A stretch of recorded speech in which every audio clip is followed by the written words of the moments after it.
আসসালামু আলাইকুম, শুভ সন্ধ্যা। আমার সুপ্রিয় দর্শক শ্রোতা, আপনারা যে যেখান থেকে আমাদের শিক্ষা আলোর বিশেষ টক শো অনুষ্ঠানটি দেখছেন, আপনাদের সবাইকে আমি আন্তরিক ধন্যবাদ জানাচ্ছি। আমাদের আমি আপনাদেরকে আরো ধন্যবাদ জানাচ্ছি, কারণ আপনারা জানেন প্রিয় দর্শক শ্রোতা, আমাদের অনুষ্ঠানটি শিক্ষার আলোর বিশেষ টক শো অনুষ্ঠানে শিক্ষার কথা, সমকালীন শিক্ষা নিয়ে ভাবনা, আমাদের শিক্ষকের ভাবনা কি, এইসব আলোচনা আমরা করে থাকি, আলোচনা এবং সমালোচনা করে থাকি আমাদের আজকের এই শিক্ষার আলো বিশেষ টক শো অনুষ্ঠানে। প্রিয় দর্শক শ্রোতা, আপনারা আমাদের সঙ্গে শেষ পর্যন্ত থাকবেন। আর প্রিয় দর্শক শ্রোতা, আপনাদের যদি গুরুত্বপূর্ণ কোনো মতামত থাকে আমাদের কমেন্টস করে আমাদের শিক্ষাআলো.com এর বক্সে আমাদের সাথে শেয়ার করবেন। প্রিয় দর্শক শ্রোতা, আপনাদেরকে আরো অবগত করছে, আমাদের শিক্ষাআলো.com অনুষ্ঠানে বাংলাদেশের বিভিন্ন জেলা থেকে গুণী শিক্ষক মন্ডলী, প্রফেসর, কর্মকর্তা, বিভিন্ন ধরনের সাইড থেকে আমরা শিক্ষক মন্ডলী বা গুণী যারা আমাদের সমাজের আলোকিত শিক্ষক যারা আছেন, তাদেরকে আমাদের এই শিক্ষার আলো বিশেষ টক শো অনুষ্ঠানে আমরা আমন্ত্রণ জানিয়ে থাকি। ওনাদের জীবনের কথা, ওনারা যে সমকালীন সময়ে যে ভূমিকা পালন করছেন আমাদের সমাজে শিক্ষার্থীদের জন্য, সেই কথাগুলো পেছনের কথাগুলো আমরা আমাদের এই অনুষ্ঠানের মাধ্যমে আলোচনা করে থাকি। তাই আমার প্রিয় দর্শক শ্রোতা, আপনাদেরকে আমি বিনয়ের সাথে অনুরোধ করছি, আপনাদের যদি কোনো গুরুত্বপূর্ণ মতামত থাকে আমাদের সঙ্গে শেয়ার করবেন, আর আমার অতিথিবৃন্দুর গুরুত্বপূর্ণ কথা আলোচনা আপনারা শুনবেন। প্রিয় দর্শক শ্রোতা, আপনাদের সঙ্গে আছে আমি লুৎফুন্নাহার লিপি আপা। তাই প্রিয় দর্শক শ্রোতা, আপনাদের সঙ্গে আমার আজকের যে অতিথি মন্ডলী আছে, আমি আমার অতিথি মন্ডলীর সাথে আপনাদের পরিচয় করিয়ে দিচ্ছি। আমাদের সাথে যুক্ত আছেন কিশোরগঞ্জ সদর উপজেলা থেকে নওগাঁ সরকারি প্রাথমিক বিদ্যালয়ের একজন দক্ষ সহকারী শিক্ষক, যিনি আমাদের শ্রেষ্ঠ কিশোরগঞ্জ জেলায় সদর উপজেলায় একবার শ্রেষ্ঠ শিক্ষক হয়েছেন এবং কিশোরগঞ্জ জেলায় একবার শ্রেষ্ঠ শিক্ষক হয়েছেন 2017 এবং 2019-এ। সে শ্রেষ্ঠ শিক্ষক মন্ডলীকে জনাব আলাম নাসরা ম্যাডামকে আপনাদের মাঝে হাজির করেছি। আলাম নাসরা পা, কেমন আছেন? হ্যালো, আলম নাসরা পা, আমাকে শুনতে পাচ্ছেন? জি আপু, হ্যালো, আসসালামু আলাইকুম। ওয়ালাইকুম সালাম আপা, আপনাকে অসংখ্য ধন্যবাদ আমাদের শিক্ষা আলো বিশেষ টক শো অনুষ্ঠানে। শুনতে পাচ্ছি,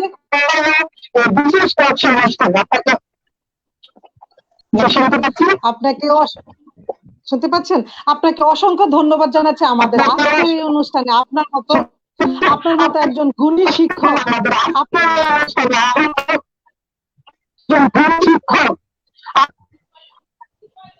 আপনার মতো আমাদের একজন গুণী শিক্ষক, যিনি আমাদের এই বর্তমান অবস্থায় সংস্কৃতিতে ওনার পাঠদান চলমান আছে, সে শ্রেষ্ঠ শিক্ষককে আমি আজ হাজির করেছি। ঠিক আছে আপা, আপনি আমাদের সঙ্গে সংযুক্ত থাকেন, আমি পরবর্তীতে আবার আপনার সাথে যুক্ত হব। আমাদের সঙ্গে আরেকজন আলোচক আছেন কুমিল্লা 14গ্রাম উপজেলার শিবের বাজার সরকারি প্রাথমিক বিদ্যালয়ের একজন করোনাকালীন শিক্ষা যোদ্ধা, যাকে বলবো এই সমকালীন সময়ে আমাদের অসুস্থ পরিবেশে নিজের কথা চিন্তা না করে শিক্ষার্থীদের কথা চিন্তা করে উনি অনবরত ক্লাস নিয়ে যাচ্ছেন শিক্ষার্থীদের জন্য। সে শিক্ষা যোদ্ধা জনাব ফারজানা লিজা আপা। আপা আসসালামু আলাইকুম। জি আপা, আসসালামু আলাইকুম। আপা ভালো আছেন? জি আলহামদুলিল্লাহ ভালো আছি। আপনি ভালো আপা আছেন? আপনাকে আমাদের, জি আমরা আলহামদুলিল্লাহ ভালো আছি। আপা আপনাকে আমাদের শিক্ষার আলো বিশেষ টক শো অনুষ্ঠানে স্বাগতম জানাচ্ছি। আপা আপনি আমাদের সঙ্গে থাকুন, আমি পরবর্তীতে আবার আপনার সাথে যুক্ত হব। আমাদের সাথে আরেকজন আলোচক আছেন আমাদের 14গ্রাম উপজেলার বুলকরা ইসলামী আলিম মাদ্রাসার ইংরেজি একজন প্রভাষক। আমাদের শুধু ইংরেজি প্রভাষক বলবো না, উনি একজন জেলা অ্যাম্বাসাডার এবং মানে গুরুত্বপূর্ণ ভূমিকা, যদি 14গ্রাম উপজেলায় কোনো গুরুত্বপূর্ণ ভূমিকা হয়ে থাকে, আমাদের এই জনাব জাকির স্যার গুরুত্বপূর্ণ ভূমিকা পালন করে থাকেন। আমরা জানি একজন জেলা অ্যাম্বাসাডারের অনেক দায়িত্ব। স্যার, জাকির স্যার আসসালামু আলাইকুম। জাকির স্যার আসসালামু আলাইকুম, আমাকে শুনতে পাচ্ছেন? আনমিউট করতে হবে। আসসালামু আলাইকুম আপা, কেমন আছেন? ওয়ালাইকুম সালাম। আপনাকে অসংখ্য ধন্যবাদ। আলহামদুলিল্লাহ জাকির। স্যার, আপনাকেও আমাদের শিক্ষার আলো বিশেষ টক শো অনুষ্ঠানে স্বাগতম জানাচ্ছি। প্রিয় দর্শক শ্রোতা, আপনাদের আপনাকে সঙ্গে ধন্যবাদ আমরা আপা। আজ 3 জন গুণী শিক্ষক মন্ডলী আপনাদের মাঝে হাজির করেছি। ওনাদের মনের কথা, ওনাদের যে এই যে সমকালীন সময়ে ওনারা এত ভূমিকা রাখছেন আমাদের দেশের জন্য, শিক্ষার্থীর জন্য, আমাদের শিক্ষা পরিবারের জন্য। আমরা আজকে 3 জন অতিথি থেকে ওনাদের মনের কথা জানবো, ওনাদের অবদান সম্পর্কে আমরা জানবো। তাই আপনাদের 3 জনকে আমি আমাদের শিক্ষা আলো বিশেষ টক শো অনুষ্ঠানে আবারও স্বাগতম জানাচ্ছি। প্রিয় দর্শক শ্রোতা, আমরা প্রথমে যাব আমাদের নাসরা আলম ম্যামের কাছে।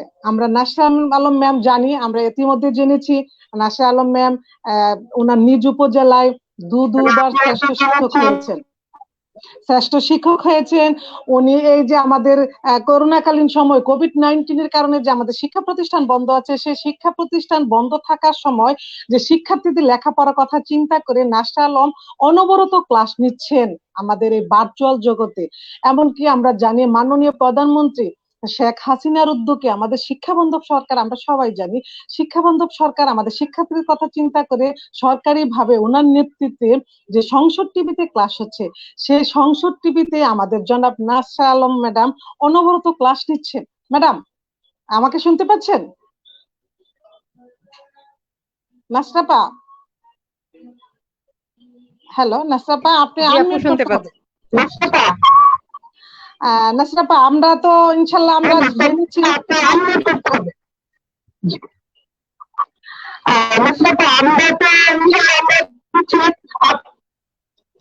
আমরা আপনার সম্পর্কে অনেক কিছু জেনেছি। আপনি একজন গুণী শিক্ষক বলে আপনাকে আমরা ক্ষান্ত করব না। আপনি অলরাউন্ডার, জাতির জন্য কাজ করছেন।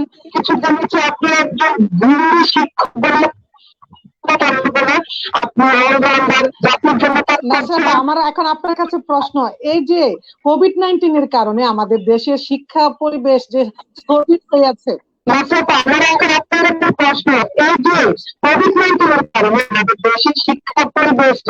সমকালীন সময়ে আপনি যে অনবরত অনলাইন জগতে শিক্ষার্থীদের জন্য ক্লাস নিচ্ছেন, সংসদ টিভিতে ক্লাস নিচ্ছেন, অনুভূতিগুলো আমাদের দর্শকদের উদ্দেশ্যে একটু মনের কথাগুলো শেয়ার করবেন।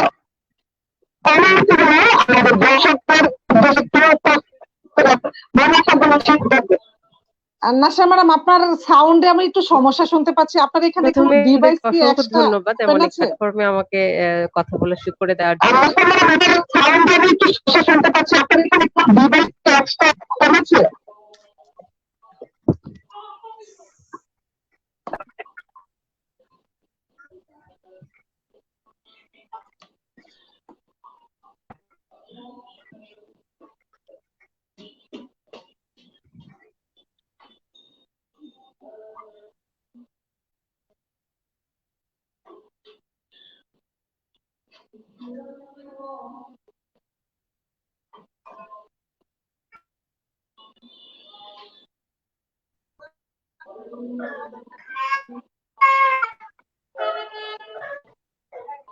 হ্যালো হ্যালো,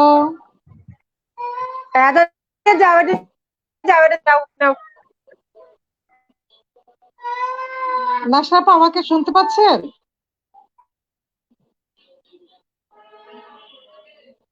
হ্যালো, প্রিয় দর্শক শ্রোতা, আমরা মনে হচ্ছে আমাদের জনাব নাসরা আলমের সাথে আমরা নেটের সমস্যা হচ্ছে, তাই আমাদের কথা শোনা যাচ্ছে না। আমরা পরবর্তীতে নাসরা আপা যখন আমাদের সাথে যুক্ত হবে, আমি আবার নাসরা আপার কাছে যাব। এ পর্যায়ে আমি যাচ্ছি ফারজানা লিজার কাছে। জনাব ফারজানা লিজা, আপনি, আমরা জানি কুমিল্লা জেলায় আপনি যখন একদম করোনাকালীন একদম প্রচন্ড, তখন কি বলবো, লকডাউনের সময় আপনি একদম শিক্ষার্থীদের কথা ভেবে আপনি কিন্তু অনবরত ক্লাস নিচ্ছেন, এটা আমরা সবাই দেখতে পাচ্ছি ভার্চুয়াল জগতে। আমার প্রশ্ন, আপনি আপনার শিক্ষার্থীদের সাথে যে আপনার বিদ্যালয়ের শিক্ষার্থীদের নিয়ে আপনি কিভাবে কাজ করছেন, আপনি আমাদের উদ্দেশ্যে একটু প্রকাশ করুন। ফারজানা লিজা। জি, অনেক ধন্যবাদ ম্যাম আপনাকে আমাকে অনেক সুন্দর এবং গুরুত্বপূর্ণ একটি প্রশ্ন করার জন্য। আর আমি আরো ধন্যবাদ জানাচ্ছি এই মুহূর্তে আমাদের সাথে যারা যুক্ত আছেন এবং যারা আমাদেরকে দেখতে পাচ্ছেন। তো আসলে আমাদের মার্চ মাসের শেষের দিকেই করোনার কারণে সারা বাংলাদেশে শিক্ষা প্রতিষ্ঠান যখন বন্ধ হয়ে যায়, ঠিক যেদিন আমি শিক্ষা প্রতিষ্ঠান বন্ধ হয়েছে একদম সেদিন যে কোনো এক কারণে আমরা অনেক দেরি হয়ে গিয়েছিল আমাদের বাসায় ফিরতে। তো সেদিন আমাদের কচি কাঁচা মুখগুলোকে মনে হচ্ছিল যে কেমন জানি নিজের হৃদয় থেকে ওই দিন আরো বেশি অনুভব করেছিলাম ওদেরকে, যে আসলে ওদেরকে কোথায় কিভাবে আমরা রেখে যাচ্ছি। তো সেদিন বিদ্যালয় থেকে আসার পর সেদিন রাত থেকেই আমার মাথায় ঢুকেছে যে না, আসলে করোনা যাই করুক যেটাই করুক অন্তত আমি আমার শিক্ষার্থীদের সাথে যোগাযোগ কিছুতে বন্ধ রাখবো না। ঠিক সেদিন থেকে আমার মাথায় এই চিন্তাটি কাজ করে ঢুকেছে এবং আমি কয়েকদিন ধরে আমি অনেক চিন্তা করে দেখেছি যে কিভাবে আমি আমার শিক্ষার্থীদের সাথে যোগাযোগ করতে পারি এবং অন্তত তাদের পড়াশোনা শতভাগ তো তখন আর দেওয়ার মতো পরিস্থিতি ছিল না, অন্তত তাদেরকে কিভাবে পড়ার টেবিলে রাখা যায় নিয়মিত, বা আমিও ওদের কাছাকাছি থাকতে যোগাযোগ করতে পারি, ওদের কাছাকাছি যেতে পারি, সে অনুযায়ী আমি কয়েকদিন অনেক চিন্তা ভাবনা করে তো দেখেছি যে তখনও আসলে আমাদের কুমিল্লা তো কোনো অনলাইন ক্লাস শুরু হয়নি, অন্যান্য জেলাতে হয়তো ছিল। তো তখন আমি অনেক চিন্তা ভাবনা করে দেখেছি যে আমার স্কুলটা হচ্ছে গ্রামাঞ্চলে, মোটামুটি বলা যায় একেবারে অজপাড়া গানা, আবার একদম শহরও বলা যায় না আর কি। তো আমি অনেক সবগুলো স্টুডেন্টের তো আমার মাথায় আছে যে কে কোথায় আছে বা কার বাড়ি কোথায়, সে অনুযায়ী অনেক মাথা খাটিয়ে আমি দেখেছি যে আসলে আমি ফেসবুক আইডিতে আমার সাথে অ্যাড করতে পারবো না আমার সমস্ত স্টুডেন্টকে, কারণ আমাদের যে বিদ্যালয়ে আমি আছি এখানে আমাদের বিদ্যালয়ে প্রায় 600-র কাছাকাছি ছাত্রছাত্রী, অনেক বেশি। তো এখানে দেখা গেছে যে সব মিলিয়ে 100 জনকেও আমি ফেসবুকে অ্যাড করতে পারবো না, কারণ ওনাদের অনেকেই ফেসবুক আইডি নেই।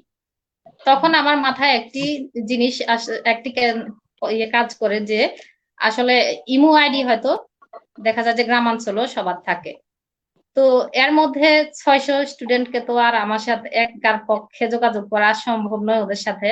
তো আমি পঞ্চম শ্রেণীর যারা আছে ওদের কথা আগে চিন্তা করেছি, যে বিশেষ করে আমি পঞ্চম শ্রেণী গোলাপ শাখার শ্রেণী শিক্ষক, তো সে অনুযায়ী ওদের সবার নাম, তথ্য, মোবাইল নাম্বার আমার কাছে ছিল। তো আমি নিজ উদ্যোগে সবাইকে এক এক করে প্রতিদিন 39 জন ছাত্রছাত্রী আমার শাখায়, একদম সবার সাথে আমি যোগাযোগ করি। আল্লাহর রহমতে সবার মোবাইল নাম্বার আমার কাছে ছিল। তো যোগাযোগ করে আমি দেখেছি যে এখানে 39 জনের মধ্যে আমার 20 জন স্টুডেন্টকে আমি প্রথম দিনে পেয়ে গিয়েছি, যে আমার ওই অভিভাবকদের ওনাদের সবার ইমো আইডি আছে। যা হোক আমি অনেক আশার আলো দেখতে পেয়েছি যে না, ওদের সাথে আমি যোগাযোগ করতে পারবো, ওদের পড়াশোনা আমি চালিয়ে যেতে পারবো যেভাবে হোক। এরপর বাকি যারা আছেন 20 জন বাদ দিয়ে 39 জনের মধ্যে আমি ওনাদেরকে তাড়া দিতে শুরু করি যে আপনারা ইমো আইডি দ্রুত একটা করে ইমো আইডি আপনারা খুলে নেন। তখন ওনারা আমার কথা মতো দেখা গেছে যে আমি আজকে বলেছি ঠিক আগামী দিনের মধ্যে অনেকেই ইমো আইডি খুলে ওনারা আমার সাথে যোগাযোগ করেছেন। শেষ পর্যন্ত 5 জন স্টুডেন্টকে আমি পারিনি আমার ইমো গ্রুপে অ্যাড করতে। তখন আমি এই 39 জনের মধ্যে 5 জনকে বাদ দিয়ে বাকিগুলো সবাইকে নিয়ে আমি ইমুতে একটি গ্রুপ খুলি, যে আমরা শিবের বাজার সরকারি প্রাথমিক বিদ্যালয়ের শিক্ষক এবং ছাত্রছাত্রী। তো এটি একদম মার্চের শেষের দিকেই আল্লাহ রহমতে সেদিন থেকে যে আমাদের শুরু হয়েছে পড়াশোনা। প্রতিদিন আমি একদম প্রতিটি ছাত্রছাত্রীকে আমি কল দিয়েছি নিজ উদ্যোগে, ওদেরকে কল দিয়ে ওদের সাথে কথা বলেছি, গ্রুপে কল দিয়েছি, এরপর আলাদা করে ওদের আইডিতে, পার্সোনাল আইডিতে আমি কল দিয়েছি। কল দিয়ে আমি ওদের পড়াশোনার খবর নিয়েছি, আর প্রতিদিন ওদেরকে বাড়ি কাজ দিয়েছি আমি গ্রুপে, বাড়ি কাজগুলো আমি লিখে পাঠিয়ে দিয়েছি। ওরা এরপর দিন আমি যে সময় দিয়েছিলাম ওদেরকে দিয়েছি, ঠিক ওই সময়ের আগে ওরা আমাকে বাড়ির কাজ করে আল্লাহ রহমতে সবাই পাঠিয়ে দেয় প্রতিদিন। এর মধ্যে শুক্রবারও বাদ যায়নি, শুক্রবারও কিন্তু বাদ যায়নি। আমার টার্গেট হ্যাঁ, ছিল যে আমাদের ফারজানা ম্যাডাম, আমি আপনার সাথে আমি আরেকটু প্রশ্ন যুক্ত করতে চাচ্ছি, যে আমরা কিন্তু প্রতিনিয়ত দেখছি যে আপনি যে আপনার শিক্ষার্থীদের সাথে ক্লাস করছেন বা এগুলি আপনি বাড়ির কাজগুলি আপনি আবার যে ওরা যে আপনাকে ফিডব্যাক দিচ্ছে, যে এটা কিন্তু সবচেয়ে বড় পজিটিভ দিক আমাদের, যে বা শিক্ষার্থীরা যখন আমাদেরকে কাজ ফিডব্যাক দেয় তখন কিন্তু আমার কাজের গতি আরো বেড়ে যায়। তাহলে এই যে আপনার শিক্ষার্থীরা আমি দেখেছি যখন ফিডব্যাক দেয় তখন আপনি এগুলি পোস্ট দেন, কিন্তু এটাও আবার অনেকে আলোচনা সমালোচনা করে থাকে যে মানুষকে দেখানোর জন্য। এই বিষয়টা আপনি কিভাবে দেখছেন? আচ্ছা, অনেক ধন্যবাদ আপনাকে।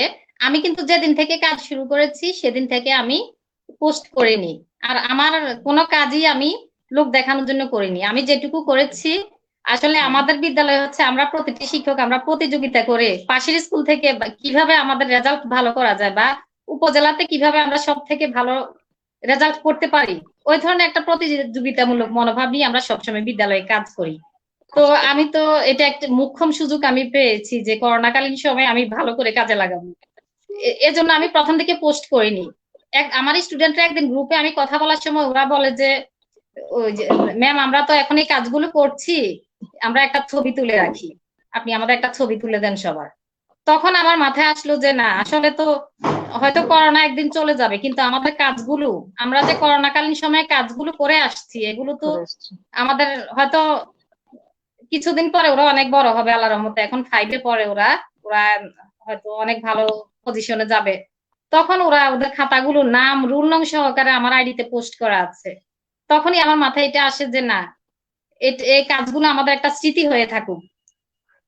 সেজন্য এটা আমার হোক বা আমার ছোট্ট কচি কাঁচা স্টুডেন্ট যারা আছে ওদের কথা চিন্তা করে আমি বেশি করেছি, যে ওরা এক সময় ধন্যবাদ। দেখবে যে না, করোনাকালীন সময়টাতে ওরা কি করেছিল ওরা দেখবে। আপনাকে অনেক ধন্যবাদ ধন্যবাদ ম্যাম। ধন্যবাদ ধন্যবাদ ফারজানা ম্যাম, আপনি আপনার মনের কথা এত সুন্দরভাবে প্রকাশ করতে করেছেন, আপনাকে অসংখ্য ধন্যবাদ জানাচ্ছি। আপনি আমাদের সঙ্গে যুক্ত থাকেন, আমি পরবর্তীতে আপনার সাথে আবার যুক্ত হব। এ পর্যায়ে যাচ্ছি আমি আমাদের জনাব জাকির স্যারের কাছে। স্যার শুনতে পাচ্ছেন? জাকির স্যার, জাকির স্যার আমাকে শুনতে পাচ্ছেন? জি, শুনতে পাচ্ছি আপা। জি, শুনতে পাচ্ছি। জাকির স্যার, আপনাকে আমাদের আজকের এই শিক্ষার আলো বিশেষ টক শোতে আমি আপনাকে আবারও ধন্যবাদ জানাচ্ছি, কারণ আপনি আছেন একটি আহ ইসলামিয়া আলিম মাদ্রাসা। আমরা জানি একজন মাদ্রাসার শিক্ষক হয়ে আপনি, মাদ্রাসা শিক্ষক আপনি কিন্তু একজন ইংরেজি প্রভাষক এবং জেলা অ্যাম্বাসাডর। আমরা অনেকেই বলে কি যে মাদ্রাসা শিক্ষক মানে হুজুর, আমাদের হুজুর বলে কি আমরা কিছু ওইভাবে নিচ্ছি না, কারণ আপনি যে জাকির স্যার, জাকির স্যার যে এত কিছু করছেন এই দুনিয়াকে, আপনার ভিতরের যে আলো আছে সেই আলো ছড়িয়ে দিচ্ছেন শিক্ষার জগতে শিক্ষার্থীদের জন্য। আপনি আপনার ভাবনা চিন্তা যে আমি শিক্ষার্থীদের জন্য আমি কি করব, জাকির স্যার আপনাকে আমি বিনয়ের সাথে বলছি আপনার যে ভাবনাগুলো আজ আমাদের দর্শকদের সাথে শেয়ার করুন। আপনি কিভাবে প্ল্যাটফর্ম জগতে এসেছেন, কিভাবে অ্যাম্বাসাডর হয়েছেন, সবকিছু আমাদের সাথে শেয়ার করুন জনাব জাকির সাহেব।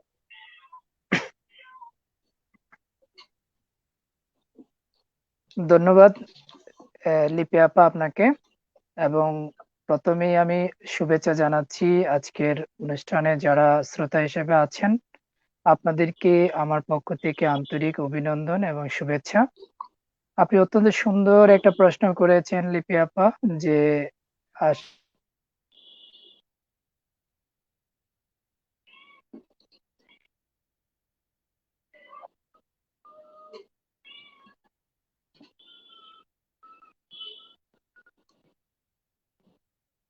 হ্যালো, হ্যালো,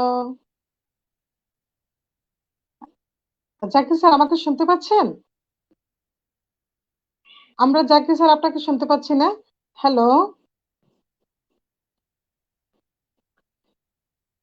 প্রিয় দর্শক শ্রোতা, আমরা জাকির স্যার থেকে বিচ্ছিন্ন হয়েছি নেটের প্রবলেমের কারণে। আমরা জাকির স্যার যখন আমাদের সাথে আবার যুক্ত হবে আমরা আবার জাকির স্যারের কাছে তার ওনার মনের কথা শোনার জন্য আমরা আবার যাবো। এই পর্যায়ে আমি যাচ্ছি আমাদের আলাম নুসরা ম্যাম, আপনি আমাকে শুনতে পাচ্ছেন? আলাম নুসরা ম্যাম, আপনি আমাকে শুনতে পাচ্ছেন? জি আপু, জি শুনতে আপা, পাচ্ছি। আমাদের প্রিয় দর্শক শ্রোতা, আজ আমাদের মনে হচ্ছে নেটের অনেক প্রবলেম, আমাদের অতিথিবৃন্দরা নেট থেকে বিচ্ছিন্ন হয়ে যাচ্ছে। আলম জি মুস্তাফা, আপনার কাছে আমি প্রশ্ন রেখেছিলাম। আচ্ছা, আমাদের জাকির স্যার আমাদের সাথে জয়েন করেছে, আমরা আবার জাকির স্যারের কাছে যাচ্ছি। জি জাকির স্যার, আপনি শুরু করেন। হ্যাঁ, আপনাকে আমি আপনাকে হ্যাঁ, আপনাকে আমি আবারও ধন্যবাদ একটু জানাচ্ছি এবং আমার প্রিয় দর্শক বিন্দু যারা আছেন, সরি, তাদেরকে আমি ধন্যবাদ জানাচ্ছি। আপনি অত্যন্ত সুন্দর একটা প্রশ্ন করেছেন যে আমার এই অনলাইন জগতে আসা, অর্থাৎ আইসিটি জগৎ। যদিও আমি একজন ইংরেজি প্রভাষক, ইংরেজি শিক্ষক, ইংরেজি ব্যাকগ্রাউন্ডে আমি পড়াশোনা করেছি, এবং কিভাবে আমি আইসিটি নিয়ে কাজ করার আগ্রহটা কিভাবে হলো সেটা আপনি জানতে চেয়েছেন। আপনারা জানেন, সবাই অবগত আছেন যে আমাদের দেশে শিক্ষা ব্যবস্থাটা 3টি ধারায় পরিচালিত। একটা হচ্ছে সাধারণ শিক্ষা, মাদ্রাসা শিক্ষা এবং কারিগরি শিক্ষা। আর মাদ্রাসা শিক্ষা বলতে কিন্তু আরবি পড়ছে, এবং এখানে শুধুমাত্র আরবি হাদিস কোরআন এরকম পড়ানো হচ্ছে। বাট আমি প্রথমেই ধন্যবাদ দিতে চাই আমাদের মাননীয় প্রধানমন্ত্রী জননেত্রী শেখ হাসিনাকে এবং আওয়ামী লীগ সরকারকে, যে আওয়ামী লীগ সরকার যখন 1996 সালে ক্ষমতায় আসে, তখন এসে কিন্তু মাদ্রাসা শিক্ষার আধুনিকায়নের জন্য পদক্ষেপ গ্রহণ করে, এবং তারই অংশ হিসেবে কিন্তু পরবর্তীতে 2009 সালে যখন মাননীয় প্রধানমন্ত্রী আবার ক্ষমতায় আসেন, আসার পরেই কিন্তু মাদ্রাসা শিক্ষাকে জেনারেল শিক্ষার সাথে একটি সামঞ্জস্যপূর্ণ, অর্থাৎ একটি করেছেন। সম সিলেবাসের পর্যায়ে নিয়ে আসার জন্য কিন্তু ওনারা পদক্ষেপ নিয়েছেন। এবং আপনারা হয়তো অনেকেই জানেন না, আপনারা যারা জেনারেলে পড়াশোনা করেন, আমিও একসময় হয়তো এটা জানতাম না। এখন বর্তমানে যেটা হচ্ছে, মাদ্রাসা কলেজে আমরা যা পড়াচ্ছি, স্কুলে আমরা যা পড়াচ্ছি, আপনার প্রাইমারি স্কুলে যা পড়াচ্ছেন, হাই স্কুলে যা পড়াচ্ছেন, কলেজে যা পড়াচ্ছেন, সেম বইগুলো কিন্তু আমাদের মাদ্রাসার স্টুডেন্টরা পড়ছে। এবং অতিরিক্ত তারা শুধু অ্যারাবিক সাবজেক্ট হিসেবে ওরা একটু বেশি পড়ছে, যে কারণে আমরা এসএসসি পরীক্ষা যেটা দেওয়া হয় সেটা হয় আমাদের 1300 নম্বরের। বাট মাদ্রাসা শিক্ষার্থীরা দাখিল পরীক্ষা দেয় কিন্তু 1600 আর 1700 নম্বরের। এবং ইন্টারমিডিয়েটেও সেম ভাবে এখানে 400 নম্বর তারা মাদ্রাসা শিক্ষার্থীরা বেশি দিতে হয় অ্যারাবিক এবং হাদিস বিষয়ের জন্য। তো আসলে যখন আমি আমার চাকরি জীবনটাতে, আমি যেহেতু আগে কলেজে টিচার ছিলাম, আমি আসলে এই পর্যায়ে যখন আমি মাদ্রাসায় এসে জয়েন করার পর থেকেই কিন্তু আমার কাছে মনে হলো যেন যে এই জগৎটা, এখানকার ছেলে মেয়েরা এবং এখানকার শিক্ষকরা অনেক বেশি পিছিয়ে আছে। মাদ্রাসা শিক্ষকরা প্রযুক্তিতে, বিশেষ করে একটা কথা আছে যে কম্পিউটার ধরলে, মোবাইল ধরলে, অনেকের মধ্যে আমাদের এই ধরনের একটা, যারা আমরা অ্যারাবিক লাইনে পড়াশোনা করি তাদের মধ্যে এই ধরনের একটা বিশ্বাস ছিল। এবং আপনি জেনে অবাক হবেন, আমি যখন প্রথম এই মাদ্রাসাতে জয়েন করি 2014-তে জয়েন করার পরে, আমি একটা কম্পিউটার, আমার একটা ল্যাপটপ সবসময় আমি ব্যবহার করতাম। যেহেতু আমি পাওয়ার পয়েন্টের কিছু কাজ জানতাম, সেই কাজগুলো করার জন্য, আমার শিক্ষার্থীদের সাথে শেয়ার করার জন্য আমি কিন্তু পাওয়ার পয়েন্ট প্রেজেন্টেশন দিয়ে ক্লাস শুরু করেছি, আমার জীবনের প্রথম ক্লাসটা। তো যখন আমি এটা আচ্ছা আচ্ছা। নিয়ে যেতাম, সবাই অবাক হয়ে তাকাতো, আর কি করে, এই লোক তো পাগল হয়ে গেছে। আমার সহকর্মীরা অনেকে আমাকে একটু ব্যঙ্গ করে মাঝে বলতো যে মেশিন ম্যান আসছে। আসলে এটা আমার কাছে খুব উপভোগ করতাম। আমি যখন মেশিন নিয়ে যাই, এই কম্পিউটার নিয়ে আমি ক্লাসে যাচ্ছি, প্রজেক্টর নিয়ে যাচ্ছি, ওদের প্রজেক্টর গুলো সরকার দিয়েছে বাট ব্যবহার করতে পারছে না, এরকম অনেক প্রতিষ্ঠান আছে। এই দায়বদ্ধতা থেকে আমি চিন্তা করলাম যে না, সরকারি সম্পদ নষ্ট হতে দেওয়া যাবে না, আমাকে সহযোগিতা করতে হবে। তো সেই জন্য আমি আমার শিক্ষা প্রতিষ্ঠানে যখন শুরু করলাম, আমি প্রথম আসলে ধন্যবাদ না দিলেই নয়, আপনার মাধ্যমে আমি আমার প্রিয় অধ্যক্ষ একে এম নুরুল আলম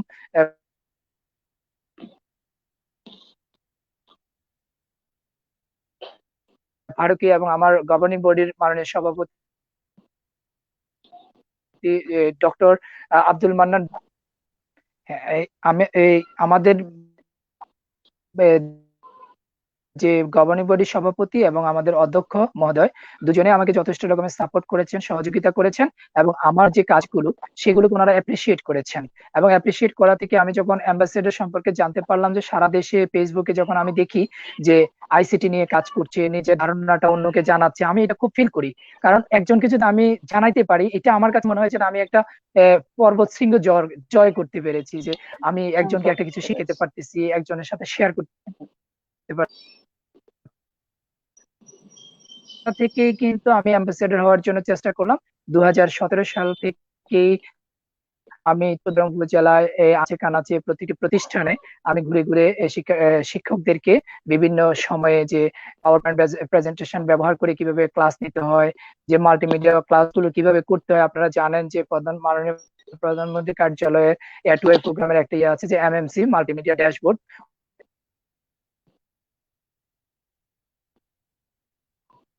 ওখানে যে এমএমসি ক্লাসগুলো দেওয়ার আমি বিভিন্ন কিছু ক্রাইটেরিয়া আছে এটুআই এর যে অ্যাম্বাসেডর হওয়ার জন্য, সেগুলো আমি যখন ফিল আপ করি আমাদের উপজেলা শিক্ষা অফিসার মহোদয়ের যে সহযোগিতা নিয়ে আমি একটা দরখাস্ত করি। তার পরবর্তীতে আমি অ্যাম্বাসেডর নিযুক্ত হই। অ্যাম্বাসেডর নিযুক্ত হওয়ার পরে আমি সারা দেশের শিক্ষকদের সাথে কাজ করছি এবং সকলের এই কাজগুলো আমি উপভোগ করছি। এবং আমার যারা সহকর্মী আছেন এবং যারা অন্যান্য প্রতিষ্ঠানে আছেন এই শিক্ষকতা প্রফেশনে, তাদেরকে সহযোগিতা করছি। পাশাপাশি অন্যান্য প্রফেশনে যারা আছেন বিভিন্ন সময় তারা আমার সাথে সহযোগিতা চাচ্ছেন। আমি তাদেরকে সহযোগিতা করতে পেরে নিজেকে ধন্য মনে করছি। জাকির স্যার, আমি আপনার সাথে আরেকটু প্রশ্ন সংযোগ করতে চাচ্ছি না, এটা আমার জানার কৌতূহল। আমরা জানি আপনি যখন প্রথম অনলাইন জগতে প্ল্যাটফর্মে ক্লাস নিচ্ছিলেন, আপনার ক্লাস নেওয়ার একটা ছবি কিন্তু ভাইরাল হয়েছিল। ভাইরাল হওয়ার কারণে এটি আমি যতটুকু জানি ইউনিস থেকে লোক এসেছে আপনাকে আপনার বাড়ি থেকে তুলে নিয়ে গেছে। আমরা একটু ওই কাহিনীটা জানতে চাচ্ছি জাকির স্যার। আসলে এটা কোনো কাহিনী না, এটা হচ্ছে একটা সাধারণ একটা বিষয়। কারণ দেখেন, যখন করোনা শুরু হলো 17 মার্চের প্রোগ্রামের পর 18 মার্চ থেকে যখন আমরা বন্ধ দিয়ে দিলাম, আমি 22 মার্চ আমি প্রথম ক্লাস নিয়ে শুরু করি। যে যখন আমি অনলাইনে ক্লাস করার জন্য চেষ্টা করলাম, অনলাইনে ক্লাস দেব বা করব ওরকম চিন্তা ভাবনা থেকে যখন করতে গেলাম, তখন তো করা লকডাউনের দেশ, ঘর থেকে বের হওয়া যাচ্ছে না, দোকানপাট বন্ধ। ওই অবস্থায় আমি আসলে চিন্তা করলাম কিভাবে আমি ক্যামেরা স্ট্যান্ডের ব্যবস্থাটা কিভাবে করতে পারি। তো ক্যামেরা স্ট্যান্ডের ব্যবহারটা কিভাবে করতে পারি সেটা জানার জন্য করার জন্য কিন্তু আমার পার্শ্ববর্তী আমার বাড়ির পাশে একটা স্কুল আছে, সেটা হচ্ছে রানীর বাজার উচ্চ বিদ্যালয় এবং রানীর বাজার সরকারি প্রাথমিক বিদ্যালয়। ওই রানীর বাজার হাই স্কুলের একটা কক্ষে আমি ব্যবহার করার জন্য গিয়েছিলাম। ওদের ওখানে কোনো টেবিল ছিল না, কারণ কনস্ট্রাকশন কাজ চলছিল। এবং তখন ওই অবস্থায় আসলে প্রাথমিক বিদ্যালয়ে ওইটা ব্যবহার করতে পারবো কিনা আমার একটু কনফিউশন ছিল। তারপরে আমি কি করলাম, হাই স্কুলের ওই স্যারের সাথে যোগাযোগ করে ওখানে ওদের একটা কক্ষ ব্যবহারের জন্য শুরু করে দিলাম। কিন্তু দুর্ভাগ্য হলো ওখানে কোনো ধরনের টেবিল চেয়ার করতে না। তখন আমি যারা কনস্ট্রাকশন কাজ করে তাদের যে মাচাতে তারা কাজ করে, ওই দাঁড়িয়ে আস্তর দেয় ওয়ালে, ওই মাচাটাকে ব্যবহার করলাম। ওদের দেওয়া একটা রড এবং একটা ইট, এই দুটোর সাথে আমি একটু রশি দিয়ে বেঁধে ওইটার সাথে আমি মোবাইলটাকে আটকাইয়া কিন্তু ক্লাস নেওয়া শুরু করে দিলাম। এবং এইভাবে কিন্তু আমি একটা সময় যখন লকডাউন একটু শিথিল হওয়ার পর আমি যখন একটা টাইফয়েড নিলাম, টাইফয়েড নেওয়ার পরে আমি একদিন কৌতূহলবশত আমি বললাম যে আরে ওই যে ফারজানা আপা যেটা বললেন যে করোনা একদিন শেষ হয়ে যাবে, কিন্তু এই যে করোনার সময় কষ্ট করলাম সেই কষ্টটা কিভাবে করলাম এটা একটু স্মৃতি রেখে দেই। আসলে ছবি তোলার মতো ওরকম কেউ ছিল না। তখন আমি কি করলাম, ক্লাস শেষ করে জাস্ট ক্যামেরাটা ওখানে লাগানো ছিল, ভিডিওটা বন্ধ ছিল যেহেতু ক্লাস শেষ হয়ে গেছে। ওই অবস্থায় আমি আরেকজনকে ডেকে এনে আমার কয়েকটা পিক নিলাম। ওই পিকটা কিন্তু আমি ফেসবুকে পোস্ট করেছি অনেক পরে, প্রায় 2 মাস পরে। 2 মাস পরে যখন ফেসবুকে পোস্ট করলাম, তখন আমাদের দৈনিক শিক্ষাবার্তা.com পত্রিকার এটা সর্বাধিক শেয়ার হয়েছিল আমার এই নিউজটা। এবং তার পরবর্তীতে যখন জুন মাসের 12 তারিখ মেবি, এই জুন মাসের 12 তারিখে আমার একজন সহকর্মী মনোহরগঞ্জ উপজেলার হুসেন মোহাম্মদ আপন স্যার, এই হুসেন মোহাম্মদ স্যারের প্রোফাইল পিকে দেখলাম যে স্যার যে অনলাইনে ক্লাস নিচ্ছেন, সেই ক্লাস আমার খুব ভালো লেগেছে। লাগার পরে আমি চিন্তা করলাম আরে আমি আমার কাছে এরকম একটা ছবি আছে অনলাইন ক্লাসের, আমি একটু দিয়ে রাখি আমার প্রোফাইলে। ওই দিন আমি আসলে একবারে পরে মাননীয়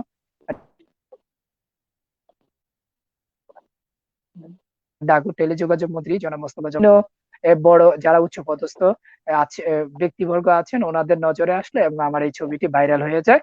ভাইরাল হওয়ার পরবর্তীতেই স্যামসাং বাংলাদেশ কর্তৃপক্ষ, যিনি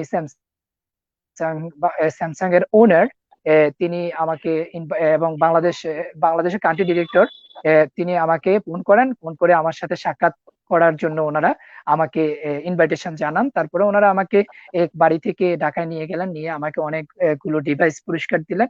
এবং সেই থেকে আসলে ওই জিনিসটা ছিল কাকতালীয়, আমি নিজেও জানতাম না যে ওইরকম ভাইরাল হয়ে গেছে কিছু। আমি সারাদিন ওই দিন কিন্তু আমাদের উপজেলা 14 উপজেলা অনলাইন যে মাদ্রাসা, সেই অনলাইন মাদ্রাসার প্রতিষ্ঠার জন্য ওই দিন আমাদের শিক্ষা অফিসার মহোদয়ের সাথে মিটিং ছিল, এবং ওইখান থেকে এসে বিকেল বেলা আমি শুনি যে আমার এই ছবি ভাইরাল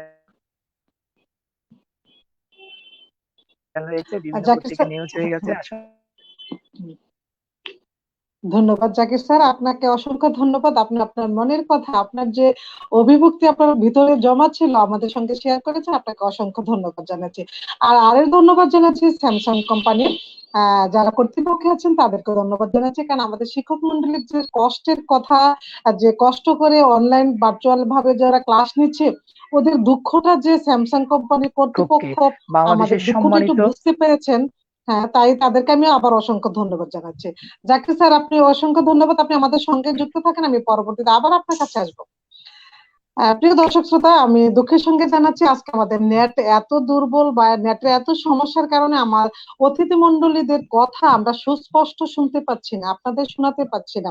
তাই আমি বিনয়ের সাথে আমি আবারও আপনাদের সাথে দুঃখ প্রকাশ করছি। প্রিয় দর্শক শ্রোতা, আমি এই পর্যায়ে যাচ্ছি।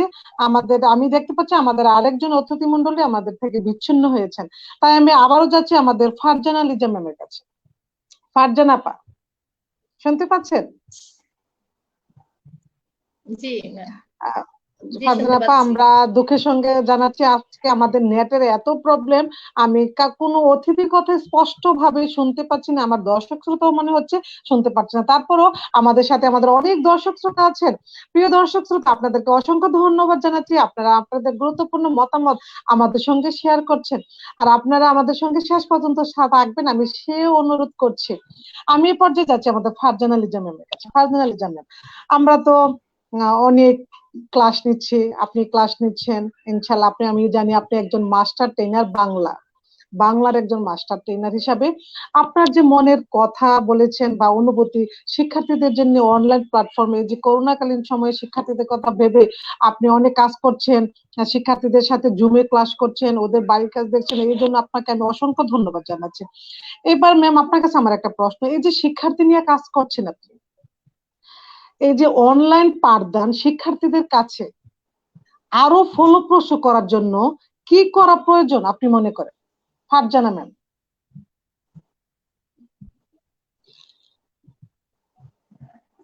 অনেক ধন্যবাদ আপনাকে। আসলে অনলাইন পাঠদান শিক্ষার্থীদের কাছে ফলপ্রসূ আমার মনে হয় যে, আমার অবস্থান থেকে আমি যদি চিন্তা করি যে সেই শুরু থেকেই আমাদের শ্রদ্ধেয় শিক্ষকগণ সারা বাংলাদেশেই দেখা গেছে যে অনেক জ্ঞানী গুণী এবং দক্ষ শিক্ষকগণ অনলাইনে ক্লাস নিচ্ছেন। তো যেদিন থেকে অনলাইন ক্লাস নেওয়া শুরু হয়েছে, আমার মনে হয় সেদিন থেকেই করোনাকালীন আতঙ্কগ্রস্ত সময় দিক থেকে বিবেচনা করলে আসলে এমনিতেই আমরা শতভাগ সফল। কারণ এই সময়টাতে আমরা যদি চিন্তা করি যে আমরা বিদ্যালয়ে সরাসরি যতটুকু আমরা শিখন ফল অর্জন করতে পেরেছিলাম, বা আল্লাহ চায় তো ভবিষ্যতে যখন আমরা আবার বিদ্যালয়ে যাব তখন পারবো, কিন্তু মাঝখানে এখন আমরা যে সময়টাতে আছি, এই সময়টাকে কিন্তু আমরা ভবিষ্যৎ কিংবা অতীতের সাথে তুলনা করে কোনো কিছু করব না। সেদিক থেকে যদি বিবেচনা করি তাহলে ম্যাম আমার মনে হয় যে এমনিতেই আমরা সফল। তো আরো যদি আমরা চিন্তা করি যে আমরা যেহেতু এত কষ্ট করে অনেক শিক্ষকগণ অনলাইনে ক্লাস নিচ্ছেন, তো এখানে দেখা গেছে যে কিছু কিছু ক্ষেত্রে যদি প্রশিক্ষণের কোনো ব্যবস্থা করা হয়ে থাকে শিক্ষকদের জন্য, আমার মনে হয় আর কি যে এখান থেকে অনেকটা সুফল বেরিয়ে আসবে।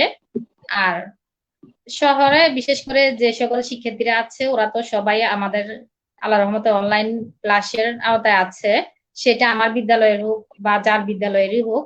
এখন তো আমরা সারা বাংলাদেশের শিক্ষক, দেখা গেছে সারা বাংলাদেশের স্টুডেন্ট আমাদের স্টুডেন্ট।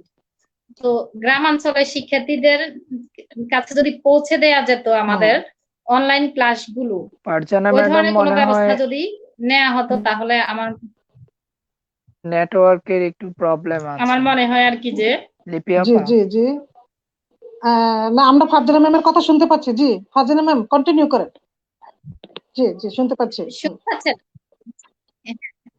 আচ্ছা, তো গ্রামাঞ্চলের শিক্ষার্থীদের কেউ যদি হ্যাঁ ম্যাম লিপি আপা আসলে যদি শুনছেন? জি, আমি শুনছি। অনলাইন ক্লাসের আওতায় নিয়ে আসা যেত তাহলে এখানে আরো সুফল আসতো, কারণ আমাদের কিন্তু অনেক গ্রামের স্কুলগুলোতে কিন্তু অনেক সৃজনশীল ছাত্রছাত্রী আমাদের রয়েছে। আমরা তো একদম নিজের কাছ থেকে দেখি ওদের সৃজনশীলতা। মাঝে মাঝে কিন্তু দেখা যায় যে গ্রামের একদম অজপাড়া গায়ের একটি স্টুডেন্টকে যদি আমরা শহরের ভালো কোন স্কুলের স্টুডেন্টের সাথে তুলনা করতে যাই, আমার মনে হয় যে সৃজনশীলতার দিক থেকে ওই যে আমার গ্রামের অজপাড়া গায়ের যে স্টুডেন্ট আছে ও অনেক অনেক দূরে গিয়ে থাকবে আর কি। আচ্ছা, তো ঠিক আছে। সেজন্য আসলে এখন এই যে আমাদের আগে তো আমরা দেখা গেছে যে আমাদের বিদ্যালয়ে কোনো বিদ্যালয়ে 8 জন শিক্ষক, কোনো বিদ্যালয়ে 10 জন শিক্ষক, কোনো বিদ্যালয়ে আরো বেশি বা কম, ওনাদের মধ্যে আমাদের স্টুডেন্ট ছাত্রছাত্রীগুলো সীমিত থাকতো, সীমাবদ্ধ থাকতো। কিন্তু এখন যদি আসলে সারা বাংলাদেশের সকল শিক্ষার্থীকে অনলাইন ক্লাসের আওতায় নিয়ে আসা যেত তাহলে ওরা সারা বাংলাদেশের দক্ষ দক্ষ শিক্ষকগণের ক্লাসগুলো পেত, এবং আসলে এক একজনের শিক্ষাদান পদ্ধতি এক এক এক রকম। এক রকম। ওরা জি জি জি। অনেক হ্যাঁ অনেক ধরনের অনেক কিছু শিখতে পারতো শিক্ষার্থীরা, কারণ শিক্ষক হিসেবে দেখা গেছে যে অনেক ভালো ভালো শিক্ষক, সবাই ভালো শিক্ষক এটা বলাও ঠিক হবে না। এই মানে শিক্ষার্থীরা সারা বাংলাদেশের শিক্ষকদের ক্লাসগুলো ওরা পেত, আর এক একজনের কাছ থেকে এক এক রকম ভাবে কিন্তু ওরা শিখতে পারতো। সবগুলো ক্লাস যদি ওদেরকে দেখার ফারজানা সুযোগ ম্যাম, করে দেওয়া হতো। ধন্যবাদ ফারজানা ম্যাম। আমি আপনার সাথে আরেকটি প্রশ্ন যুক্ত করতে চাচ্ছি। আমার প্রশ্ন হলো, এই যে আমাদের কোভিড-19 এর কারণে আপনি অনলাইনে ক্লাস নিচ্ছেন, আপনি প্রথম কোন পেজে ক্লাস শুরু করেছেন ফারজানা ম্যাম? ধন্যবাদ আপনাকে। কোভিড-19 এর কারণে আসলে আমরা অনলাইনে ক্লাস নিচ্ছি। অনলাইন ক্লাস হচ্ছে আমাদের কাছে সম্পূর্ণ একটি নতুন বিষয়। তো আমাদের কুমিল্লায় সর্বপ্রথম যে অনলাইন পেজটি আমি পেয়েছি, একদম সর্বপ্রথম প্রাথমিক শিক্ষা শ্রেণী কার্যক্রম কুমিল্লা, এই পেজের এডমিন হচ্ছেন আমাদের গুলবাগিচা সরকারি প্রাথমিক বিদ্যালয়ের সহকারী শিক্ষক জনাব লুৎফুন্নাহার লিপি আপা। তো আমার সর্বপ্রথম যে ক্লাসটি আমি নিয়েছিলাম ওই প্রাথমিক শিক্ষা শ্রেণী কার্যক্রম কুমিল্লা পেজে। আচ্ছা, ধন্যবাদ আপনাকে। ফারজানা ম্যাম, আপনাকে এবং অসংখ্য এটি হচ্ছে ধন্যবাদ। আমাদের কুমিল্লা জেলায় প্রথম অনলাইন পেজ। তো সেদিনের ক্লাসটি আমার এখনো মনে আছে যে আমি সর্বোচ্চ চেষ্টা করেছি আমার গ্রামের স্টুডেন্টদের কাছেও পৌঁছে দিতে, আমি সর্বোচ্চ চেষ্টা করেছি এবং অনেকে সেদিন আমার ক্লাসটি দেখেছিল। আপনাকে অনেক ধন্যবাদ। ধন্যবাদ ধন্যবাদ ফারজানা ম্যাম, অসংখ্য ধন্যবাদ। আপনি আমাদের সঙ্গে যুক্ত থাকুন, আমি পরবর্তীতে আবার আপনার সাথে যুক্ত হব। এই পর্যায়ে যাচ্ছি আমি জাকির স্যারের কাছে। জাকির স্যার, জাকির স্যার, জি আপা। স্যার আমি জি আপনার কাছে আবার যাচ্ছি। আমি যে দেখতে পাচ্ছি আমাদের নেটের আজকে অনেক সমস্যা, নেট আজকে অনেক দুর্বল, তাই আমি দর্শক শ্রোতার কাছে আবারও ক্ষমা চেয়ে নিচ্ছি। স্যার, আপনি তো একজন আইসিটি অ্যাম্বাসাডর। স্যার, আইসিটি সম্পর্কে আমি যদি আপনাকে বলি যে আপনি আইসিটি আপনার শিক্ষা প্রতিষ্ঠানে আছেন, আপনি কি, প্রশ্নটা হলো আইসিটি দক্ষতা শিক্ষক আপনি একজন, আপনি কি মনে করেন না আপনার প্রতিষ্ঠানে যদি আরো একাধিক আইসিটি শিক্ষক থাকেন তাহলে ওই শিক্ষা প্রতিষ্ঠানের লেখাপড়ার মান আরো উন্নয়ন হবে? আপনি কি মনে করেন জাকির স্যার? ধন্যবাদ আপা আপনাকে আবারও আমাকে সুযোগ দেওয়ার জন্য। আসলে আইসিটি যে বিষয়টা সেটা কোনো আমি মনে করি এটা কোনো আলাদা বিষয় নয়। As a teacher of 21st century, আমরা একবিংশ শতাব্দীর শিক্ষক হিসেবে we must be skilled in using ICT. অর্থাৎ আমরা আইসিটি বেসড শিক্ষার দিকে কিন্তু ধাবিত হচ্ছি। আমরা জানি যে চতুর্থ শিল্প বিপ্লব আমাদের খুব কাছাকাছি, এবং সেই চতুর্থ শিল্প বিপ্লবের পরে পৃথিবীর যে একটা অবস্থা দাঁড়াবে সেখানে কিন্তু ইনফরমেশন টেকনোলজি ছাড়া আপনি কিছুই করতে পারবেন না। হোক আপনার শিক্ষকতা পেশা, হোক আপনার চাকরি, বা অন্য যে কোনো প্রফেশনে আপনি যান না কেন, আপনার এই আইসিটি ছাড়া চলার কোনো সুযোগ নেই। এবং আমি মনে করি যে সেজন্য বাংলাদেশের আমার প্রতিষ্ঠান নয় শুধু, আমি আমার প্রতিষ্ঠানের প্রত্যেক শিক্ষককে সবসময় বলি যে আপনারা আইসিটি তে একটু দক্ষতা অর্জন করার চেষ্টা করেন। হয়তো অনেকে করেন, অনেকে হয়ে গেছেন অলরেডি, এবং অনেকে হওয়ার চেষ্টা করছেন। আবার অনেকে হয়তো হচ্ছেন না, বাট এটা থাকবেই। কিন্তু যারা হচ্ছেন না, আমার মনে হয় তারা একটা সময়ের পর তারা কিন্তু বিপদে পড়ে যাবেন। কারণ আমাদের মাননীয় প্রধানমন্ত্রীর যে ঘোষণা এবং মাননীয় শিক্ষামন্ত্রী মহোদয় যে আমাদের এডুকেশন পলিসিটাকে একটু চেঞ্জ করে যেটা করার চেষ্টা করছেন, হয়তো আমাদের অনলাইন ভিত্তিক শ্রেণী কার্যক্রমটা আমাদের বোধহয় ইনক্লুড হয়ে যেতে পারে, মেবি হয়ে যেতে হ্যাঁ, পারে। যদি ওইরকম কিছু হয়ে যায়, তাহলে যারা আইসিটি তে এখনো দক্ষতা অর্জন করতে পারে নাই, ওই সমস্ত শিক্ষকরা কিন্তু বিপদে পড়ে যেতে পারেন। এবং আরেকটা কথা হচ্ছে, দেখেন এই করোনার কারণে কিন্তু আমরা বিশেষ করে শিক্ষকদের মধ্যে যে একটা অদম্য সুখ কেটে গেছে। একটা সময় আমি যদি আমার অনলাইন ক্লাসের প্রথম ক্লাসটার কথা চিন্তা করি, আমি হাসি যে একটা ক্লাস করার জন্য আমি 1 সপ্তাহ শুধু করেছি আর দেখেছি, এভাবে করলে মনে হয় যেন হচ্ছে না, ওভাবে করতে যাচ্ছি তাও হচ্ছে না। কিন্তু এখন আমার কাছে অনলাইন ক্যামেরার সামনে কথা বলছি বা হাজার মানুষের সাথে কথা বলি, বাট এখানে আমার আচ্ছা, কোনো ফিলিংস হচ্ছে না। একটা সময় কিন্তু চাপ ছিল। তো এই জিনিসটা কিন্তু করোনা না হলে হয়তো আমার এটা হতো না। এবং হতো যেমন না। ফারজানা আপার মতো, তারপরে আহ নাসরা আপার মতো, ওইরকম মনে করেন যারা বড় বড় ইয়েতে আছে, ভালো ভালো অবস্থায় ভালো ক্লাস নিচ্ছেন, ওনাদের যে এত যোগ্যতা আছে, এই করোনা না হলে, অনলাইন ক্লাস না হলে, এবং আমরা যদি এই কোভিড সিচুয়েশনের মধ্যে না পড়তাম, আমরা হয়তো জানতেই পারতাম না। এবং দেখেন এই করোনা কিন্তু আমাদের জন্য, আমি মনে করি যে আল্লাহ আমাদের জন্য যত কিছুর ফয়সালা করেন সেটা আমাদের ভালোর জন্যই করেন। আমি মনে করি করোনা আমাদের শিক্ষকদের জন্য, বিশেষ করে শিক্ষকদের জন্য এটা একটা আশীর্বাদ।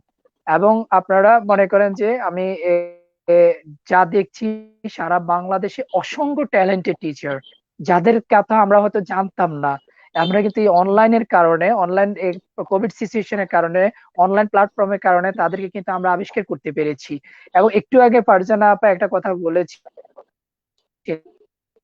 যে অনলাইন ক্লাসের কারণে আমার আমার শিক্ষার্থী এতদিন আমাকে আইডল মনে করতো, বাট এখন কিন্তু আমার শিক্ষার্থী অন্য আরেকজন শিক্ষকের ক্লাস দেখছে, এবং দেখার পরে সে কিন্তু এ, এ, চেষ্টা করছে আমাকে কম্পেয়ার করার জন্য। এবং আমি কিন্তু ওই আমার যে দুর্বলতাগুলো আছে সেগুলো কাটানোর জন্য নিজেকে আবার তৈরি করতেছি, যে আমার শিক্ষার্থী নি কোনো আমাকে অন্যদের চেয়ে একটু খারাপ ভাবে।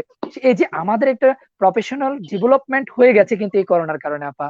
এবং আমি মনে করি একবিংশ শতাব্দীর শিক্ষক হিসেবে নয়, শিক্ষার্থীদেরকেও আইসিটিতে দক্ষ একটি জনশক্তিতে পরিণত করার জন্য, আমরা স্কিলড জনশক্তিতে পরিণত হওয়ার জন্য আমাদের সকলকে এই বিষয়টাতে আমাদেরকে দক্ষ হতে হবে। আর কোনো বিকল্প পথ আমাদের জন্য নেই আপা। জি, জি, জি, জাকির স্যার, ধন্যবাদ। আপনি ঠিক বলেছেন যে এই করোনা কিন্তু আমাদেরকে শুধু নিয়ে যায়নি, আমাদেরকে দিয়েছে। যেমন আমরা টেকনাফ থেকে তেতুলিয়া, এই করোনাকালীন সময়ে টেকনাফ থেকে তেতুলিয়া পর্যন্ত আমাদের যত শিক্ষক, শিক্ষা পরিবারের যত শিক্ষক মন্ডলী আছেন, আমরা কিন্তু আগে চিনতাম না, জানতাম না। শুধু কোভিড কারণে আমরা কিন্তু প্রত্যেকটা একটা টেকনাফ থেকে তেতুলিয়ার সকল শিক্ষক মন্ডলীকে আজ আমরা চিনছি, জানছি, ওনাদের ক্লাস আমরা প্রতিনিয়ত দেখছি। আর অনেক শিক্ষক আছে এই বর্তমান যুগে নিজেকে অনেক ডেভেলপ করতে পেরেছে, নিজেকে চেঞ্জ করতে পেরেছে, যে এটা Right. কিন্তু আমাদের জন্য অনেক পাওনা। জি, আচ্ছা জাকির স্যার, আপনার সাথে আমি আরেকটি প্রশ্ন যুক্ত করতে চাচ্ছি। স্যার, যেহেতু আপনি জি। ভুলকরা ইসলামিয়া আলিম মাদ্রাসায় কোরিয়াতে আছেন, তাহলে স্যার ওইখানে কিন্তু আমরা মনে করি, জানি যে ইসলামিক মাইন্ডে লেখাপড়ার ধাপটা একটু বেশি। ওইখানে শিক্ষার্থীদের, আপনারা ওইখানের শিক্ষার্থী যারা আছে, তারা এই যে অনলাইনের ক্লাসের সাথে কতটুকু যুক্ত আছেন, বা ওই আপনার শিক্ষার্থীরা প্রপার মোবাইল ইউজটা করতে পারছে কি? আপনার কাছে আমার প্রশ্ন। হ্যাঁ, ধন্যবাদ আপনাকে আবারও। যে আসলে আমরা করোনার পরবর্তীতে আমরা যখন অনলাইন ক্লাস শুরু করি, আমি আমার প্রতিষ্ঠানের নামে একটা অনলাইন পেজ করি। তার পরবর্তীতে আমরা জুম এর মাধ্যমে, বিশেষ করে জুম সফটওয়্যারের মাধ্যমে আমরা একটা ক্লাসের ব্যবস্থা করেছি। তারপরে আমরা হোয়াটসঅ্যাপে প্রশ্নগুলো দিয়ে দিচ্ছি, জুমে গিয়ে সেটা আমি আবার আলোচনা করছি। এবং আমাদের শিক্ষকদের যারা জুম এবং হোয়াটসঅ্যাপ ব্যবহার করতে পারতেছেন না, বা যারা ওই প্রযুক্তির সাথে ওনারা এক্সপার্ট নয়, ওনারা কিন্তু ফেসবুকে লাইভ করছেন, আমাদের প্রতিষ্ঠানের যে পেজ আছে সেখানে লাইভ করছেন। এবং সবচেয়ে অবাক করা কথা দেখবেন, আমি গত 2 সপ্তাহ ধরে একটু শারীরিকভাবে অসুস্থতা এবং বিভিন্ন কারণে আমি একটু ক্লাসে ছিলাম না। আমার ছেলে মেয়েরা আজকে অনেকে আমাকে কিন্তু কল করছে, এই যে আমি আপনার সাথে বসে আছি, আমাকে কিন্তু অনেকেই কল করছে, স্যার আমাদের আজকে অনলাইন ক্লাসটা হবে না। দেখেন, ওনারা ছেলে মেয়েরা কিন্তু এখন অভ্যস্ত হয়ে গেছে। তারা অবশ্যই। এখন চাচ্ছে যে এনি হাউ তারা তাদের ক্লাসটা চালিয়ে যাওয়ার জন্য চেষ্টা করছে। এবং একটা সময় কিন্তু আমরা দেখেছি ছেলে মেয়েরা অনলাইন ক্লাস নিয়ে আমরা অনেকে তুচ্ছ-তাচ্ছিল্য করেছি। আমাদের অনেক সম্মানিত সহকর্মীও কিন্তু এটা নিয়ে নেগেটিভ মন্তব্য করেছেন। এসব কি এসব ইয়ে, কিন্তু ওনারাও আলহামদুলিল্লাহ এখন আমাদের এই অনলাইন প্ল্যাটফর্মে যুক্ত হয়েছেন। আমাদের শিক্ষার্থীরাও যুক্ত হচ্ছেন। এবং এইভাবে কিন্তু আমরা চাচ্ছি, আমরা হয়তো 100% আসলে সম্ভব নয়, রিয়েল ক্লাসরুমের মতো আমরা 100% সফলতা সম্ভব নয়। বিশেষ করে এই যে আমরা এখন কথা বলছি, নেটের প্রবলেম হচ্ছে। আমার এমনও এলাকা আছে যেখানে এখনো ওইরকম নেটওয়ার্ক নাই। অনেক স্টুডেন্ট আছে মাদ্রাসায় যারা গরিব স্টুডেন্ট, তো তাদের পক্ষে আসলে একটা অ্যান্ড্রয়েড ফোন কিনে এমবি কিনে ওইরকম করা যায় না। সেজন্য আমি অনেক আগেই আরেকটা প্রোগ্রামে আমি দাবি করেছিলাম যে যদি শিক্ষার্থীদের আইডি ধরে তাদেরকে ওইরকম নেট ফেসিলিটিস দেওয়া যেত, তাহলে আমার মনে হয় আমরা খুব সহজেই মোটামুটি 90% স্টুডেন্টের কাছে দোরগোড়ায় কিন্তু আমরা পৌঁছে যেতে পারতাম। এবং ওই জিনিসটা যদি করা সম্ভব হতো তাহলে আমরা আরো ভালো, তবে যতটুকু হয়েছে সরকার যতটুকু দিয়েছেন সেজন্য আমি আমাদের শিক্ষা বান্ধব সরকার, আওয়ামী লীগ সরকার এবং মাননীয় প্রধানমন্ত্রী জননেত্রী শেখ হাসিনা এবং মাননীয় শিক্ষামন্ত্রী এবং প্রাথমিক ও গণশিক্ষা মন্ত্রণালয়ের মন্ত্রী এবং শিক্ষা উপমন্ত্রী মহোদয় এবং শিক্ষা সংশ্লিষ্ট যারা আছেন সকলকে আমি আমার আন্তরিক ধন্যবাদ ও কৃতজ্ঞতা জানাচ্ছি। আপা, ধন্যবাদ জাকির স্যার, আপনাকে অসংখ্য ধন্যবাদ। আপনি সুন্দরভাবে আপনার প্রশ্নের উত্তরটি দিয়েছেন। আপনি আমাদের সঙ্গে যুক্ত থাকেন। আমি এ পর্যায়ে আবারও যাচ্ছি ফারজানা লিজা আপার কাছে। ফারজানা লিজা আপা, শুনতে পাচ্ছেন? জি ম্যাম, শুনতে পাচ্ছি। ফারজানা আপা, আমরা তো জানি, আমরা যেহেতু শিক্ষা পরিবারের শিক্ষার সাথে জড়িত আছি, আমরা সবাই তাই আমাদের শিক্ষার নানা দিক নিয়ে কিন্তু আমরা আলোচনা করে থাকি আমাদের শিক্ষার আলো বিশেষ টক শো অনুষ্ঠানে। তো ম্যাম, আমার আপনার কাছে জানার কৌতূহল হলো, এই যে আপনি অনলাইন জগতে এত সুন্দরভাবে প্রাণবন্ত ভাবে কাজ করছেন, কারোর অনুপ্রেরণা নয়, আপনি নিজের উদ্যোগে এই যে কাজ করতে গিয়ে আপনার কি অনলাইন প্ল্যাটফর্মে ভার্চুয়াল প্ল্যাটফর্মে কাজ করতে গিয়ে কোনো সমস্যা হয়েছে কি? আমাদের সাথে একটু শেয়ার করুন।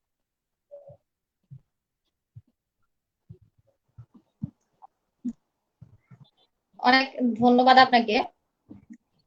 অনলাইন ক্লাস আসলে আমি নিচ্ছি সেই যখন সারা বাংলাদেশে করোনা একদম মারাত্মক আকারে ছড়িয়ে পড়েছিল তখন থেকে। বিশেষ করে আমি প্রাথমিক শিক্ষা শ্রেণী কার্যক্রম যেটা আছে কুমিল্লা, এখানে নিয়েছি আমার প্রথম ক্লাস। এরপর হচ্ছে কুমিল্লা অনলাইন প্রাইমারি স্কুল নিয়েছি। তো আসলে দেখা গেছে যে প্রথমে যেদিন আমি আমার অনলাইন ক্লাসটি আমি রেডি করব, তো আমাদের তো হচ্ছে প্রাথমিক শিক্ষা ব্যবস্থা হচ্ছে অন্যরকম, এখানে উপকরণ থাকতে হবে, তারপর আনুষঙ্গিক অনেক কিছু এখানে আসছে। তো চারদিকে তখন লকডাউন, বাসা থেকে ভয়ে বের হওয়া, দেখা গেছে যে আজকে যদি ঘরে খাবার না থাকে ভয়ে আমরা তখন কেউ বের হইনি, বা আরো প্রয়োজনীয় কিছু যদি লাগে সেদিন আমরা বের হইনি। একদিন অপেক্ষা করেছি যে না, আগামী দিন এটা যে কোনো ভাবে আনাবো।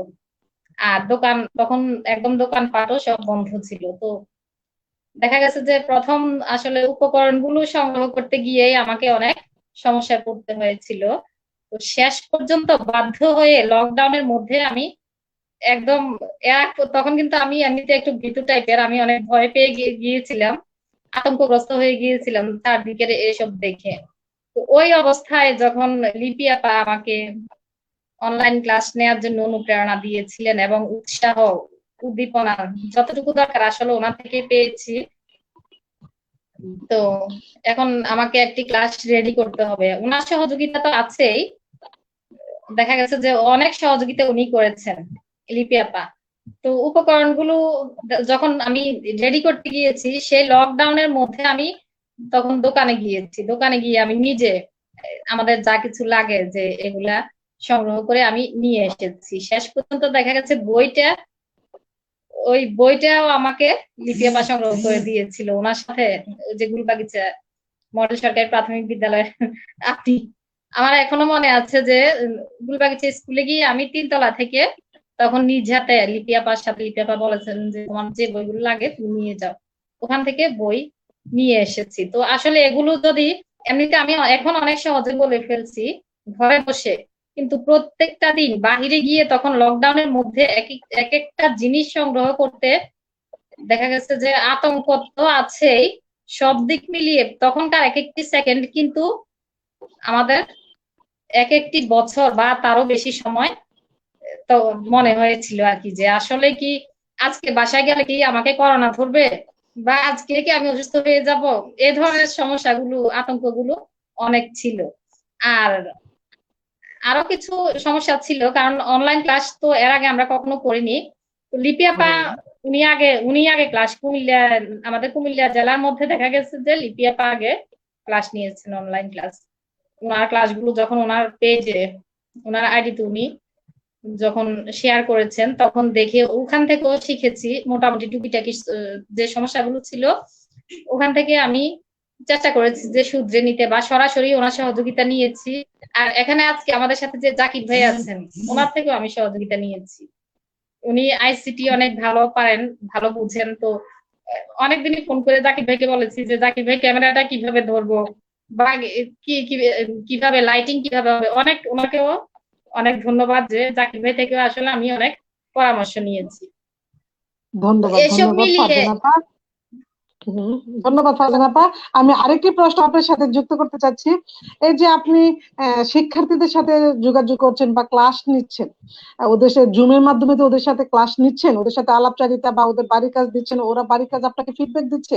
এই যে ধরেন আপনার বলেছেন আপনার শ্রেণীকক্ষে যে কতজন শিক্ষার্থী আছে, তো ওর সবাই তো আর আপনার মোবাইলের সাথে বা আমাদের ভার্চুয়াল জগতের সাথে সংযুক্ত না। যে সকল শিক্ষার্থীরা আপনার সাথে ভার্চুয়ালি সংযুক্ত না, ওই সকল শিক্ষার্থীদেরকে আপনি কিভাবে পরামর্শ দিচ্ছেন আমাদের সাথে একটু শেয়ার করুন। হ্যাঁ, ধন্যবাদ আপনাকে। আমি আসলে শুরুতেই বলেছিলাম যে যখন থেকে আমাদের স্কুল ছুটি হয়েছিল এর পরদিন থেকে কয়েকদিনের মধ্যে থেকে আমি আমার কাজ শুরু করে ফেলেছিলাম। তো এরপর দেখা গেছে যে 1-1.5 মাস পরে তখন আমাদের শিক্ষা অফিস থেকেও এই ধরনের একটি, আপনি জানেন যে আমাদের পরিপত্র জারি হয়েছিল যে এই কাজগুলো, সেম কাজগুলো আমাদেরকে করতে হবে।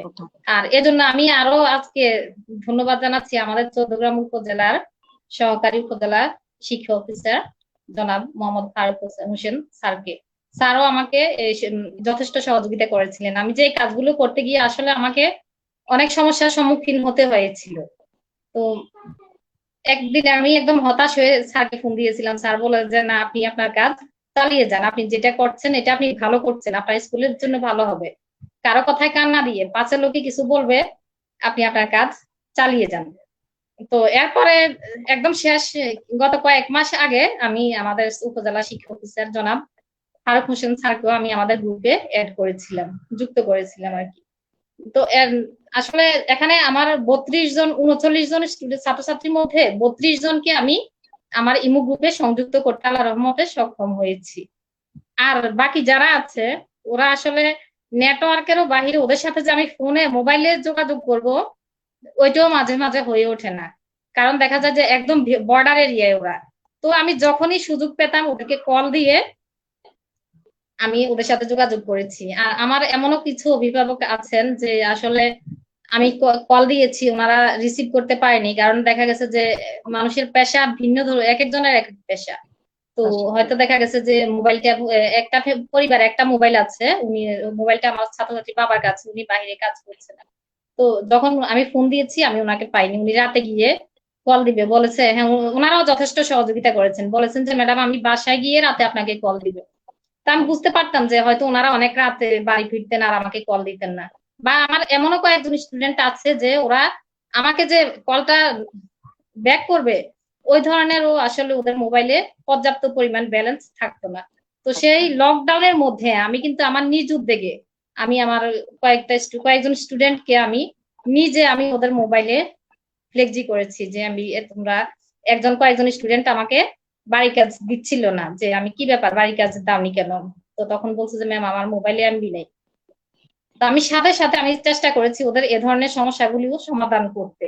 আর ওই যে যাদেরকে আমি ইমুতে অ্যাড করতে পারিনি, ওদের সাথে আমার হয়তো প্রতিদিন আমি মোবাইলে যোগাযোগ করতে সক্ষম হইনি, বা আমারও তো এদিকে আমি সময় ইমু গ্রুপে সময় বেশি দিয়ে ফেলতাম। তো ওদেরকে আমি পড়া দিয়ে দিতাম যে তোমরা আগামী 3 দিন এটা পড়বে, করে আমাকে ফোন দিবে। এভাবে আল্লাহ রহমতে আমি চালিয়ে নিয়ে এসেছি। তো এখন পর্যন্ত আসলে অনেকটা আমাদের সিলেবাস যেটুকু বলে, আমি এই ক্ষেত্রে আমি শতভাগ সফল। শুক্রিয়া, আমি ধন্যবাদ, আল্লাহ দরবারে। ধন্যবাদ, ধন্যবাদ ফারজানা ম্যাম, আপনাকে অসংখ্য ধন্যবাদ। আপনি যেভাবে কাজ করে যাচ্ছেন, আপনি আপনার গতিতে আপনি আরো কাজ করেন শিক্ষার্থীদের জন্য। আমাদের শিক্ষার্থীর ঘাটতি যাতে যাতে না হয়, আপনি সেই শিক্ষার্থীদের কথা চিন্তা করে এত সুন্দর কাজ করছেন। আপনাকে আমাদের শিক্ষার.com এর বিশেষ টক শো অনুষ্ঠানে আমি আপনাকে অসংখ্য ধন্যবাদ জানাচ্ছি ফারজানা ম্যাম। আপনি আমাদের সঙ্গেই থাকুন, আমি আবার আপনার সাথে যুক্ত হবো। আমি এই পর্যায়ে যাচ্ছি আমাদের জাকির স্যারের কাছে। জাকির স্যার, জাকির স্যার শুনতে পাচ্ছেন? জি আপা। স্যার, আমরা তো ফারজানা লিজার জি, ম্যামের শুনতে অনেক পাচ্ছি। অভিজ্ঞতা শুনতে পাচ্ছি, অনেক সুন্দর সুন্দর অভিজ্ঞতা উনি আমাদের সাথে শেয়ার করেছেন। ওনার যে কাজের যে কার্যকলাপ আমাদের উদ্দেশ্যে উনি আমাদের সাথে শেয়ার করেছেন। তো জাকির স্যার, আপনার কাছে আমার প্রশ্ন হলো, আপনি যে বুলকরা আলিম মাদ্রাসাতে আছেন, ওইখানে এখন তো আমাদের কি চলছে, অ্যাসাইনমেন্ট। স্যার, অ্যাসাইনমেন্ট নিয়ে কিন্তু আমরা অনেক আলোচনা সমালোচনা শুনছি আমাদের ব্যাকসাইড থেকে। অ্যাসাইনমেন্ট, আমার প্রশ্ন, আপনার প্রতিষ্ঠানে অ্যাসাইনমেন্ট কি আপনারা নির্ধারণ করে দিয়েছেন যে এই খাতায় লিখতে হবে, বা এই এই সাইজের পেজ লাগবে, লেখার ধরন বা আপনার শিক্ষা প্রতিষ্ঠানের মনোগ্রাম বা নাম, সে সবকিছু কি আপনারা এরকম কোনো বাধ্যবাধকতা দিয়েছেন, না শিক্ষার্থীরা নিজে থেকে যেভাবে অ্যাসাইনমেন্ট করবে সেভাবে করবে? স্যার, একটু শেয়ার করুন অ্যাসাইনমেন্ট নিয়ে।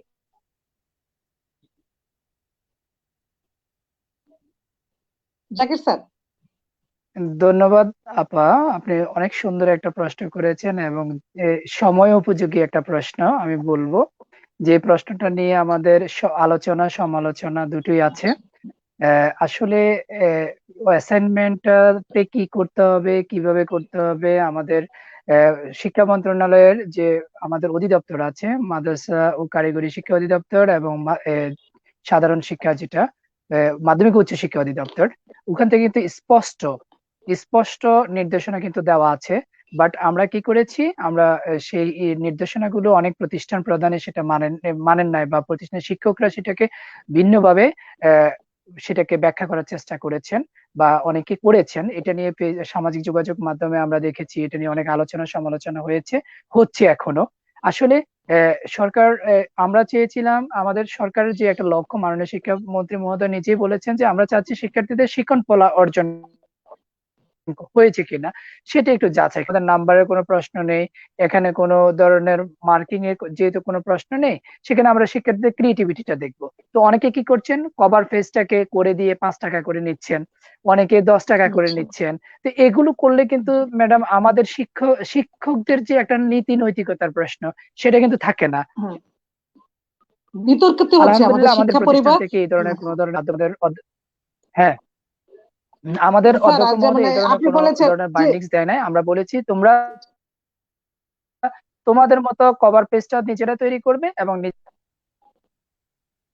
নিজেদের মতো করে তোমরা তোমরা নিজের একটা ফুল এঁকে দিবে উপরে, প্রয়োজনে করবা। জি জি এতে করে আমাদের শিক্ষার্থীদের প্রতিভাটা কিন্তু আমরা বুঝতে পারবো যে তার প্রকাশ পাবে। ক্রিয়েটিভিটি, জি জি জি সৃজনশীলতাটা কি আছে। বাট কিন্তু জি দুঃখ লাগে এটা, আমাদের শিক্ষামন্ত্রী মহোদয় যেখানে বলেছেন যে সাদা কাগজে তারা উত্তর করতে পারবে, কিন্তু আমাদের এক শ্রেণীর শিক্ষক বা যারা অনেকে বিজনেস করতে চাচ্ছেন, জি তারা কি করছে, ওই যারা অনেকের কিন্তু ইনকাম সোর্স বন্ধ হয়ে গেছে করোনার কারণে, এই সমস্ত শিক্ষার্থীদের অভিভাবকদের বার্ডেন দেওয়ার জন্য তারা বলতেছে অফসেট পেপার লাগবে, ওই যে ইয়ে থেকে ওভাবে যে পেপার দিয়ে আবার অ্যাসাইনমেন্ট তৈরি করে তাদেরকে কভার পেজ নিয়ে দেয়, একটা অ্যাসাইনমেন্টের পেছনে কিন্তু ছেলে মেয়েদের 20-30 টাকা করে খরচ করতে হচ্ছে, যেখানে আমাদের সরকার বলে দিয়েছে যে এখান থেকে অ্যাসাইনমেন্টের বাবদ কোনো ধরনের ইয়ে নেওয়া যাবে না। কিন্তু আমি অনুরোধ যাবে না। করবো আমার প্রিয় শিক্ষকদের প্রতি, শিক্ষা প্রতিষ্ঠান প্রধানদের প্রতি, আপনারা শিক্ষার্থীদেরকে সেরকম বার্ডেন দিবেন না, অভিভাবকদের উপরে এই ধরনের কোনো বার্ডেন আপনারা আরোপ করবেন না। ধন্যবাদ আপা। ধন্যবাদ জাকির স্যার, আপনি সুন্দর বলেছেন। কারণ আমরা শুনতে পাচ্ছি অ্যাসাইনমেন্ট নিয়ে অনেক গুঞ্জন হচ্ছে। কারণ আমাদের মাননীয় সরকার যে নির্দেশ দিয়েছেন যে অ্যাসাইনমেন্ট শিক্ষার্থীরা নিজে থেকে করবে, তাদের নিজের যে সৃজনশীলতা প্রকাশ করবে, সেইখানে আমাদের অনেক শিক্ষা প্রতিষ্ঠান যেহেতু জি, নিজ উদ্যোগে করছে, আমরাও আমাদের আজকের এই শিক্ষা আলোর বিশেষ টকশোর মাধ্যমে সবার উদ্দেশ্যে বলছি যে আমরা সরকারের নির্দেশ, যখন যে নির্দেশ আসবে আমরা সেই নির্দেশ পালন করতে বাধ্য। আমরা নিজেরা কেউ নিজের উৎসাহে কোনো কাজ করতে যাব না, এটা আমি বিনয়ের সাথে বলছি। ধন্যবাদ জাকির স্যার, আপনাকে অসংখ্য ধন্যবাদ, আপনি আমাদের সঙ্গে থাকুন। ফারজানা ম্যাম, আমি যাচ্ছি, আবার আমি ফারজানা ম্যামের সাথে যুক্ত হচ্ছি। আর প্রিয় দর্শক শ্রোতা, আমাদের আরেকজন যে আমাদের আলোচক ছিলেন, আমাদের অতিথি ছিলেন আলাম নাসরা, আমাদের সাথে যুক্ত হতে পারছেন না। উনি অনেক ট্রাই করছেন, আমাদেরকে অনেক মেসেজ দিচ্ছেন যে উনি আমাদের সাথে যুক্ত হতে পারছেন না। আপা যখন আমাদের সাথে যুক্ত হবে, আমরা আবার আপার সাথে আমরা আলাপচারিতা করব।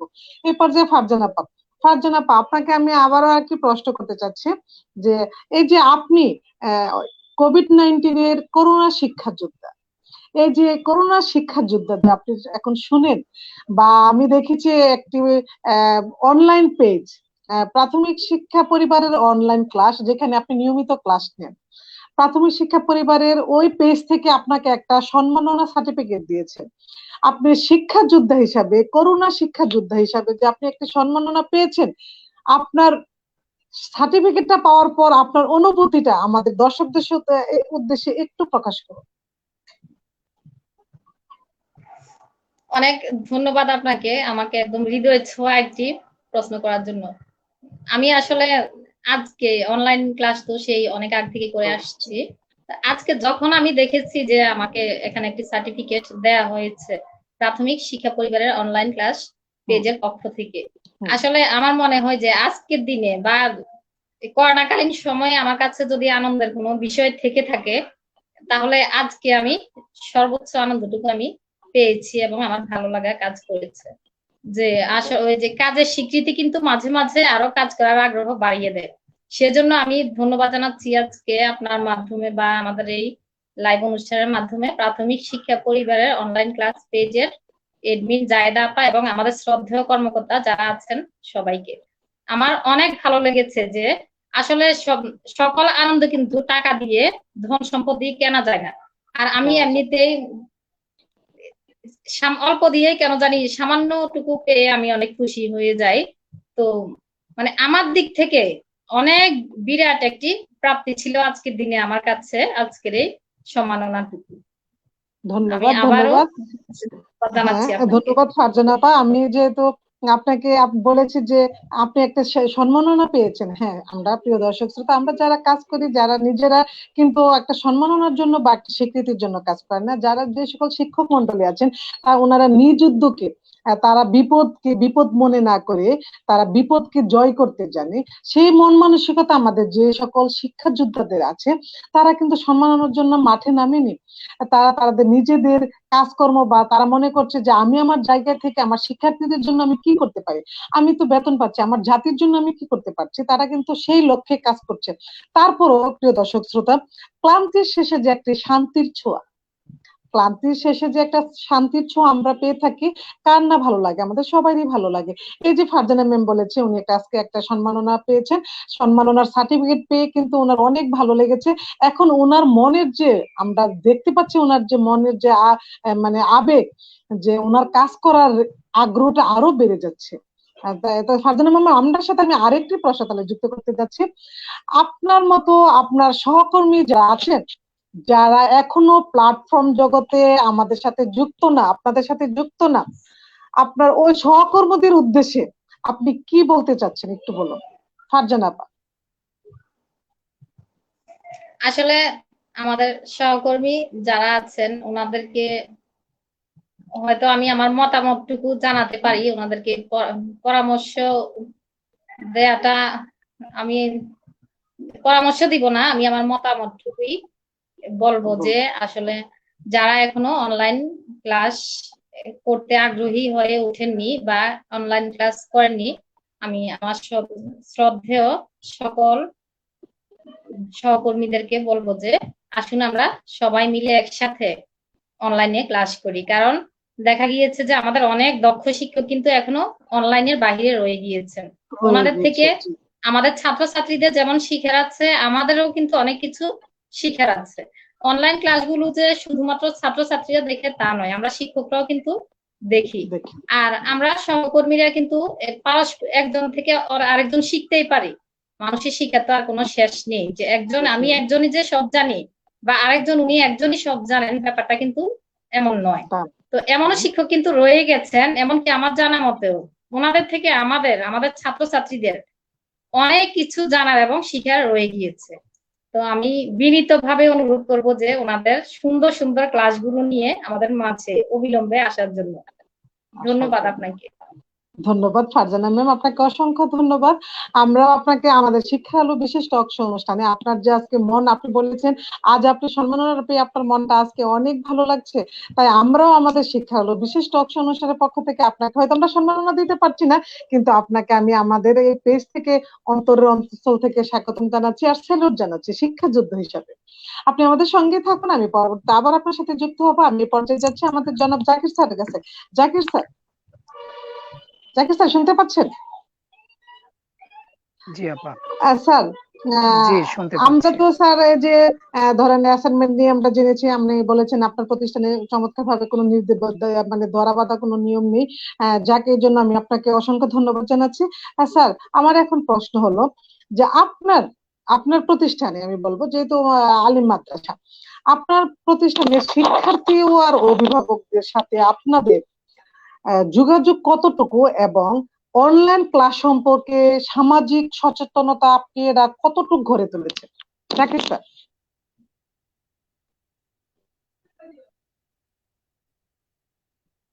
আপা আমি প্রশ্নটা শুনতে পাইনি আপা।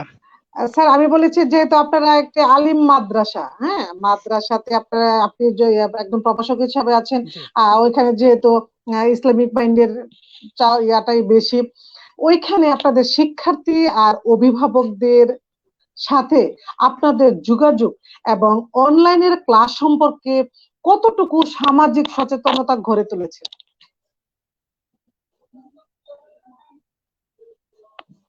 জনাব জাকির স্যার, শুনতে পাচ্ছেন? আর প্রিয় দর্শক শ্রোতা, আমরা জাকির স্যার হয়তো আমাদের নেট থেকে বিচ্ছিন্ন। জি জাকির স্যার। জি আপা আচ্ছা, যে আমরা বলেন। আহ, জাকির স্যার, আমি আপনার কাছে একটা প্রশ্ন রেখেছিলাম, প্রশ্নটা যেহেতু আপনি শুনতে পাচ্ছেন না, তাহলে আমি কিন্তু আপনি তাহলে একটু অপেক্ষা করতে হবে।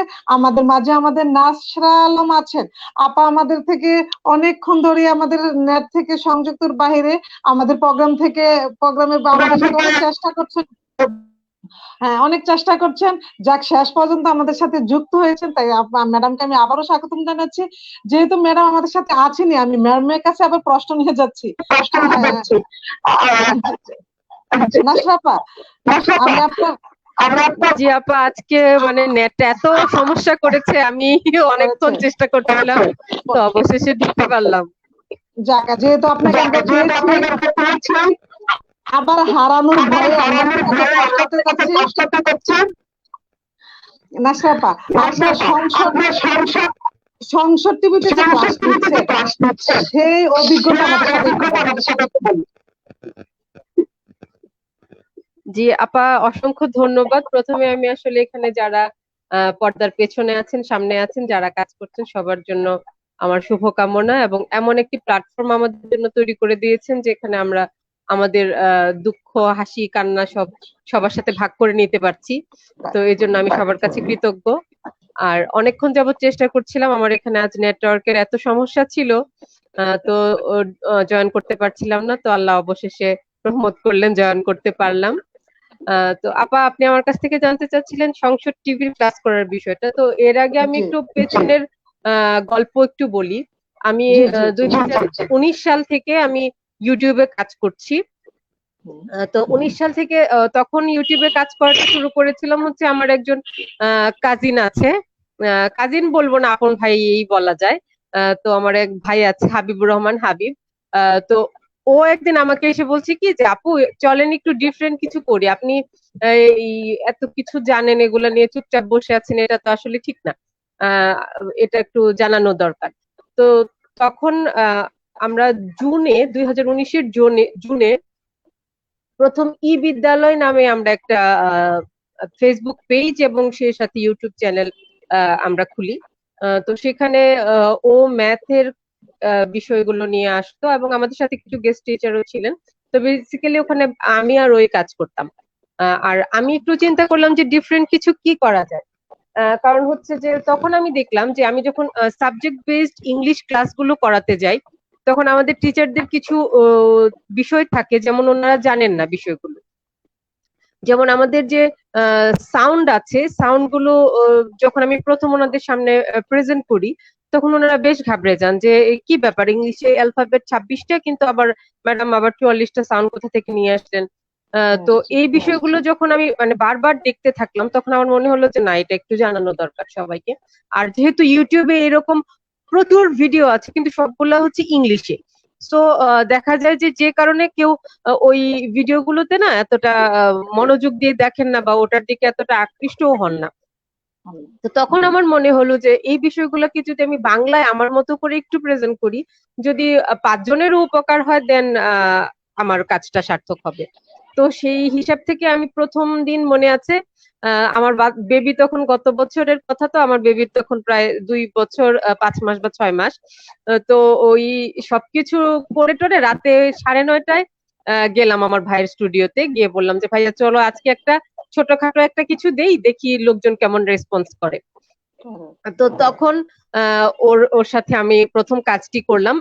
আমি প্রথমে ভাওয়েল, আমাদের যে 5টি ভাওয়েল আছে এর বেসিক সাউন্ড, ওই বেসিক সাউন্ড নিয়ে একটা 7 মিনিটের একটা ভিডিও করি। তো ওই ভিডিওটি পরদিন দুপুরের ভেতরে প্রায় 75,000 ভিউ হয়ে যায়। তো সাথে সাথে মানে এটা আমার জন্য আসলে একটা অকল্পনীয় ব্যাপার ছিল যে মানে এত দ্রুত মানুষের কাছে পৌঁছে যাওয়া। এবং আমার ভাই তো রীতিমতো নাচানাচি যে আপু ঠিক আছে, তার মানে এটা লোকজনের প্রয়োজন, তো চলেন আমরা এটা নিয়ে কাজ করব। তো তারপর এটা নিয়ে আরেকটু পড়াশোনা করা শুরু করলাম, কারণ যেহেতু একটা পাবলিক প্লেসে কাজ করতে গেলে পড়াশোনা ছাড়া তো হুটহাট করে চলে আসা যায় না। তো ওখানে অক্সফোর্ড ডিকশনারির সাহায্য নিলাম। আমার কিছু ফ্রেন্ড আছে যারা আইএলটিএস এর ট্রেনার, ওদের সাথে কথা বললাম। সো এই সবকিছু মিলে আমি গত বছর থেকেই আসলে অনলাইনে কাজ করা শুরু করি। আর যখন আমাদের এই করোনার সময়টাতে সংসদ টিভির জন্য ক্লাস হবে, মূলত এই বিষয়গুলো আসলে ওই ইয়েতে শিক্ষক বাতায়নের সাথে যারা যুক্ত বা এটওয়ের যারা অ্যাম্বাসেডর আছেন তারা কিন্তু প্রথমে জেনেছেন। আর আমি যেহেতু আমার বেবিটা ছোট ছিল, আমি গত 2 বছর একটু ওই টেকনিক্যাল জায়গাটা থেকে একটু দূরে ছিলাম। যেমন শিক্ষক বাতায়নে ক্লাস আপলোড করা বা ওই বিষয়গুলো যেগুলো থাকলে অ্যাম্বাসেডর হওয়া যায়, সো আমি এটা থেকে একটু দূরে ছিলাম। যদিও আমি ডিজিটাল কন্টেন্ট নিয়ে ক্লাস করাতাম, কিন্তু ওটাকে ওই বাতায়নে আপলোড করা বা ওই সময়টা ম্যানেজ করাটা আমার জন্য একটু টাফ ছিল। তো তখন যে কারণে আমি এই বিষয়টা জানতামই না যে সংসদ টিভিতে ক্লাস করার জন্য ওনারা ক্লাস চাইছেন, ভিডিও চাইছেন। তো আমি করলাম কি, যখন 17ই মার্চ স্কুল বন্ধ হলো, তখন আমি আমার ভাইকে বললাম যে ভাই এবার একটা কাজ করি, এবার নিজের বাচ্চাদের জন্য কিছু করি, এমনিতে তো ওভারঅল কাজগুলো করছি। তো বললো যে ঠিক আছে আপু করেন। আমি তখন ক্লাস 1-এর 2টা ক্লাস এবং ক্লাস 3-এর 2টা ক্লাস আমি আমার বিদ্যালয় পেজ থেকে 2টা ক্লাস আপলোড দিই। এবং আমার ইচ্ছে ছিল যে আমি পেজে, যেহেতু বাসায় থেকে কাজটা করা সহজ আমার স্টুডিও থেকে, তো ওখান থেকে আমি রেগুলার ক্লাসগুলো করব যেহেতু বাসায় আছি। তো ওই ক্লাসটা, ক্লাস 3 এর ক্লাসটা যখন গেল, এর পর দিন মানে তখন হচ্ছে অলরেডি যারা সংসদ টিভিতে কাজ করবেন ওনারা হচ্ছে মানে রেকর্ডিং করে অলরেডি ইয়েতে পাঠিয়ে দিয়েছেন অধিদপ্তরে, ওনাদের ক্লাসটা জমা পড়ে গেছে, আমি ওটার কাছে তখন নাই। তো ওই ক্লাসটা দেখে, আমার এই ক্লাসটা দেখলেন হচ্ছে আমাদের নেপের স্যার ছিলেন আবু বকর সিদ্দিক সুমন স্যার। উনি নেপের বিশেষজ্ঞ, সম্মানিত বিশেষজ্ঞ। তো স্যারের চোখে সামহাও ফেসবুকের কল্যাণে ওই ক্লাসটা চলে যায় এবং স্যার এই ক্লাসটা দেখে, স্যার তখন এই ক্লাসটাকে অধিদপ্তরে আমাদের যে ওয়েবসাইট আছে যেখানে সবার ক্লাসগুলো জমা হচ্ছিল সেখানে স্যার জমা দিলেন। এবং ওখান থেকে তারপরে ওনারা সবাই ডিসাইড করলেন যে না, আমাকে কাজ করাবেন। এবং খুব দ্রুত, আমার মনে আছে যে সন্ধ্যা 7টায় বিদ্যালয়, আমাদের যে বিদ্যালয়ের যে মেসেঞ্জার আছে ওখানে নক করলেন। সন্ধ্যা 7টায় নক করে আমার ভাইয়ের সাথে, আমি তখন এই অনলাইন ছিলাম না, তো তো আমার ভাইয়ের সাথে ওনারা বললেন যে আমরা ওই ম্যাডামের সাথে একটা জুম মিটিং এ বসতে চাচ্ছি, আপনারা মানে ওনাকে কখন অ্যাড করা যাবে। তো আমার ভাই সাথে সাথে আমাকে ফোন করলো যে আপু জুম মিটিং এর জন্য তো আমার এখানে সবকিছু রেডি করা আছে, আপনি আমার বাসায় চলে আসেন। তখন রাত বাজে 8:45। আমি ছেলেকে খাওয়াচ্ছিলাম। তো এইভাবে আমার মনে আছে আমার ছেলের খাবার অর্ধেক খাবারের মাঝখানে আমি আম্মাকে বললাম যে আম্মা বাকিটা তুমি খাও, আমি একটু দেখে আসি কি হচ্ছে, আমার ভাই কেন এভাবে বললো। তো 8টায় আমরা বসলাম। তখন দেলোয়ার স্যার ছিলেন, সুমন স্যার ছিলেন এবং আমাদের মুজিবুর রহমান স্যার ছিলেন। উনি তখন ব্রাহ্মণবাড়িয়া পিটিআইতে, এখন উনি সুপারিনটেন্ডেন্ট হয়ে গেছেন, আমাদের প্যাডাগজি এক্সপার্ট। তো ওনাদের সাথে আমরা গেলাম। তো প্রথমে ওনারা যেটা বলেছিলেন যে আমাদের বিদ্যালয় পেজের আমাদের যে ওই রেকর্ডিং এর মানটা ভালো ছিল। সো ওনারা আমাকে প্যাডাগজিক্যাল সাপোর্টটা দিয়েছিলেন যে আপনি আরেকটু এভাবে ক্লাসটা করলে আরেকটু ভালো হবে। সো আপনার ক্লাসে আমাদের কোনো সমস্যা নেই, হাতের লেখাতেও সমস্যা নেই, আর উচ্চারণের কথা তো বলতেই হয় না। সো আপনি শুধু প্যাডাগজিক্যালি আরেকটু ইমপ্রুভ করে ওই ক্লাসগুলো নেন, অথবা আপনি যখন ক্লাসটা করাবেন আমাদের সাথে আগে একটু আলোচনা করে নিবেন। তো এরপর আমি 3টা ক্লাস ওখানে করলাম, করে ওনাদেরকে পাঠালাম। তো দেখা গেল যে এখান থেকে আমাদের যেহেতু নেটের অনেক সমস্যা, একটা ক্লাস প্রায় আমরা যে রেজুলেশনে ক্লাসগুলো করি ওই ক্লাসগুলো একটা ক্লাস যেতেই 13-14 ঘন্টা লেগে যায়। তো এটা আবার একটা টাফ বিষয় ছিল। তারপর ওনারা ডিসিশন নিলেন যে আপা আপনি ঢাকায় এসে কাজটা করেন, এটা বেটার, যেহেতু এখানে আমাদের স্টুডিও রেডি হচ্ছে। তখন পুরো লকডাউন, চারপাশ বন্ধ, কেউ আসে মানে ঘর থেকে আমরা কেউ বের হই না। আমার হাজবেন্ডও বাসায়, ওদেরও অফিস ছুটি হয়ে গেছে, ও এখানে। এর মধ্যে 1 তারিখে ও আমরা গেলাম। আবার গেলাম বলতে 1 তারিখে স্যার বললেন যে 1 তারিখ সকালবেলা যে আপনারা চলে আসেন, আপনাকে আসতে হবে। আমি বললাম স্যার কিভাবে আসবো, এখান থেকে তো আসলে। পরে বললো যে আসার ব্যবস্থা করছি। তো স্যার ওখান থেকেই আমাদের ডিরেক্টর ট্রেনিং স্যার যিনি আছেন, উনি আমাদের টিপিও স্যারকে ফোন করলেন যে ওনাকে আপনার গাড়ি দিয়ে পাঠান। তো আমার কপাল এমন ছিল যে স্যারের যিনি ড্রাইভার আমার টিপিও স্যারের, তখন উনি কোয়ারেন্টিনে। তো উনি কোয়ারেন্টিনে, তো আমাকে মানে কে নিয়ে আসবে বা কে নিয়ে যাবে এটা একটা বিশাল সমস্যা। তো স্যারই তখন, আমি বললাম যে স্যার আমি তো আসলে এখান থেকে কিভাবে গাড়ি ম্যানেজ করবো, কেউ তো আর যেতে চাইছে না, কেউ, সবচেয়ে বড় সমস্যা হচ্ছে কেউ যেতে চাইছে না। তো স্যার ম্যানেজ করলেন, গাড়ি টাড়ি সবকিছু ম্যানেজ করে দিলেন। আমরা রওনা হয়ে গেলাম। আগের দিন বিকেলে রওনা হলাম, রাতে গিয়ে ঢাকায় পৌঁছালাম, তো গাড়ি আবার ব্যাক করলো। তো তারপর 2 দিন থাকলাম এক নাগাড়ে ওখানে থেকে। 2 দিনে আমরা 12টা ক্লাস করলাম। তো ওখানে 10টা ক্লাস ইংলিশের করেছিলাম। তারপর ক্লাস 5 এর বিজ্ঞান ক্লাসের জন্য যে টিচার আসার কথা ছিল, তো উনি সামহাও আসতে পারেননি। তো তখন আবার আমাদের এর শ্রদ্ধেয় সারোয়ার স্যার উনি বললেন যে ম্যাম আপনি একটা কাজ করেন, আমাদের যেহেতু প্রথম দিনই বিজ্ঞান ক্লাসটা যাবে 5 এর, তো আপনি এই ক্লাস দুটো করে রেখে যান। তো আমি আসলে মানে ক্লাস তো আমরা প্রাথমিক বিদ্যালয়ে সবাই সব ক্লাস করি, ওখানে তেমন কোনো সমস্যা নেই, কিন্তু হুট করে আমার প্রিপারেশনও ছিল না, তখন আবার সাথে ল্যাপটপও নিয়ে যাইনি। তখন সারোয়ার স্যারের ওই ল্যাপটপে আমি প্রেজেন্টেশনটা রেডি করলাম। এবং ওখানে আরেকটা বিষয় ছিল যে করার ব্যাপারটা, মানে ওখানে কিছু ভিডিও অ্যাড করতে চেয়েছিলাম। তখন সারোয়ার স্যারকে বললাম, স্যার বললেন যে ঠিক আছে, আমাদের সঞ্জীব স্যার আছেন, তো সঞ্জীব স্যারের ভিডিওটা আমরা যদি অ্যাড করি তো সমস্যা নেই। তো ওইভাবে প্রথমে আরো 2টা বিজ্ঞান ক্লাসও করে রেখে ওখান থেকে আসলাম। তো এই হচ্ছে প্রথমের শুরুটা। এরপর তো পুরো লকডাউনের ভিতর যখন একদম টোটাল লকডাউন, কেউ আসছে না, এবং যেদিন আমরা ক্লাস শেষ করে কাজ শেষ করলাম, তো যেহেতু পরে আবার বিজ্ঞান ক্লাসগুলো করতে হয়েছে আমাদের, মানে রাত 10:30 বেজে গেছে ওখানে আমাদের ক্লাস শেষ করতে করতে। তখন ক্লাস শেষ করে আমরা যখন রওনা হই ওখান থেকে, আমাদের ব্রাহ্মণবাড়িয়া থেকে আরেকজন টিচার গিয়েছিলেন ইংলিশের জন্য, রাকিব আপু। তো ওই গাড়িটা ব্রাহ্মণবাড়িয়া ছিল, যেটা দিয়ে আমরা ব্যাক করছিলাম। তখন রাত মানে ঢাকা থেকে আমরা যে মুহূর্তে বের হয়েছি তখন রাত 10:30 বাজে, এবং সেই রাত 10:30টায় আমরা ওখান থেকে বের হলাম, এবং আমি বাসায় যখন ঢুকেছি তখন বাজে 12:30। আর রাকিব আপু যখন বাসায় ঢুকেছে তখন বাজে রাত 1:30। তো এই হচ্ছে আমাদের আসলে পরিস্থিতি, মানে এবং এই 1:30 পর্যন্ত আমাদের ডিরেক্টর ট্রেনিং স্যার না ঘুমিয়ে জেগেছিলেন, আমাদের দেলোয়ার স্যার না ঘুমিয়ে জেগেছিলেন যে রাস্তায় কোনো ধরনের বিপদ আপদ হয় কিনা বা কিছু সমস্যা। তো প্রথম ধাক্কাটা আমরা ওভাবে সামলে নিই। তো এরপর মাঝখানে কিছুদিন আমরা আবার আমাদের বিদ্যালয় পেজের যে আমার বাসায় যে স্টুডিও আছে ওখান থেকেও 5টা ক্লাস করে পাঠাই। তো এখান থেকে করে পাঠালে যে বললাম যে 12-13 ঘন্টা সময় লেগে যায়, এটা একটা বিরাট সমস্যা আমাদের নেটওয়ার্কের সমস্যার জন্য। তো তারপর আবার যখন হলো তখন রাকিবা আপু অসুস্থ, তো দেখা গেল যে তখন পুরো মানে ইংলিশের ক্লাসের পুরো বিষয়টা আমার উপর একা চলে আসছে। তো তখন আবার ঢাকায় গেলাম। তখন দেখা যেত যে একবার গেলাম মানে 2 দিনে 16টা ক্লাস বা 14টা ক্লাস একদিনে। শাহাদাত স্যার ছিলেন ওই দিন আমার পেডাগজি এক্সপার্ট হিসেবে, ওই দিন আমরা একদিনে সর্বোচ্চ 8টা ক্লাস করেছি। শাহাদাত স্যার তো মানে ওটা একটা বিশাল ব্যাপার ছিল আমাদের জন্য, কারণ হচ্ছে আমার কাজ শেষ, তখন অলরেডি কাজ শেষ, এর মাঝখানে আমাদের ছিলেন জাফরান ভাই, এডিটিং এর কাজটা করতেন। জাফরান ভাই এসে বলছে কি, ম্যাম আগামীকাল একটা ক্লাস যাবে কিন্তু আমরা কোথাও ওই ক্লাসটা খুঁজে পাচ্ছি না, এই ক্লাসটা ম্যাম আজকে করেই যেতে হবে। তো তখন আবার ওই মুহূর্তে বসে ওই ক্লাসটা আবার পুরো presentation, power point presentation ready করেছি।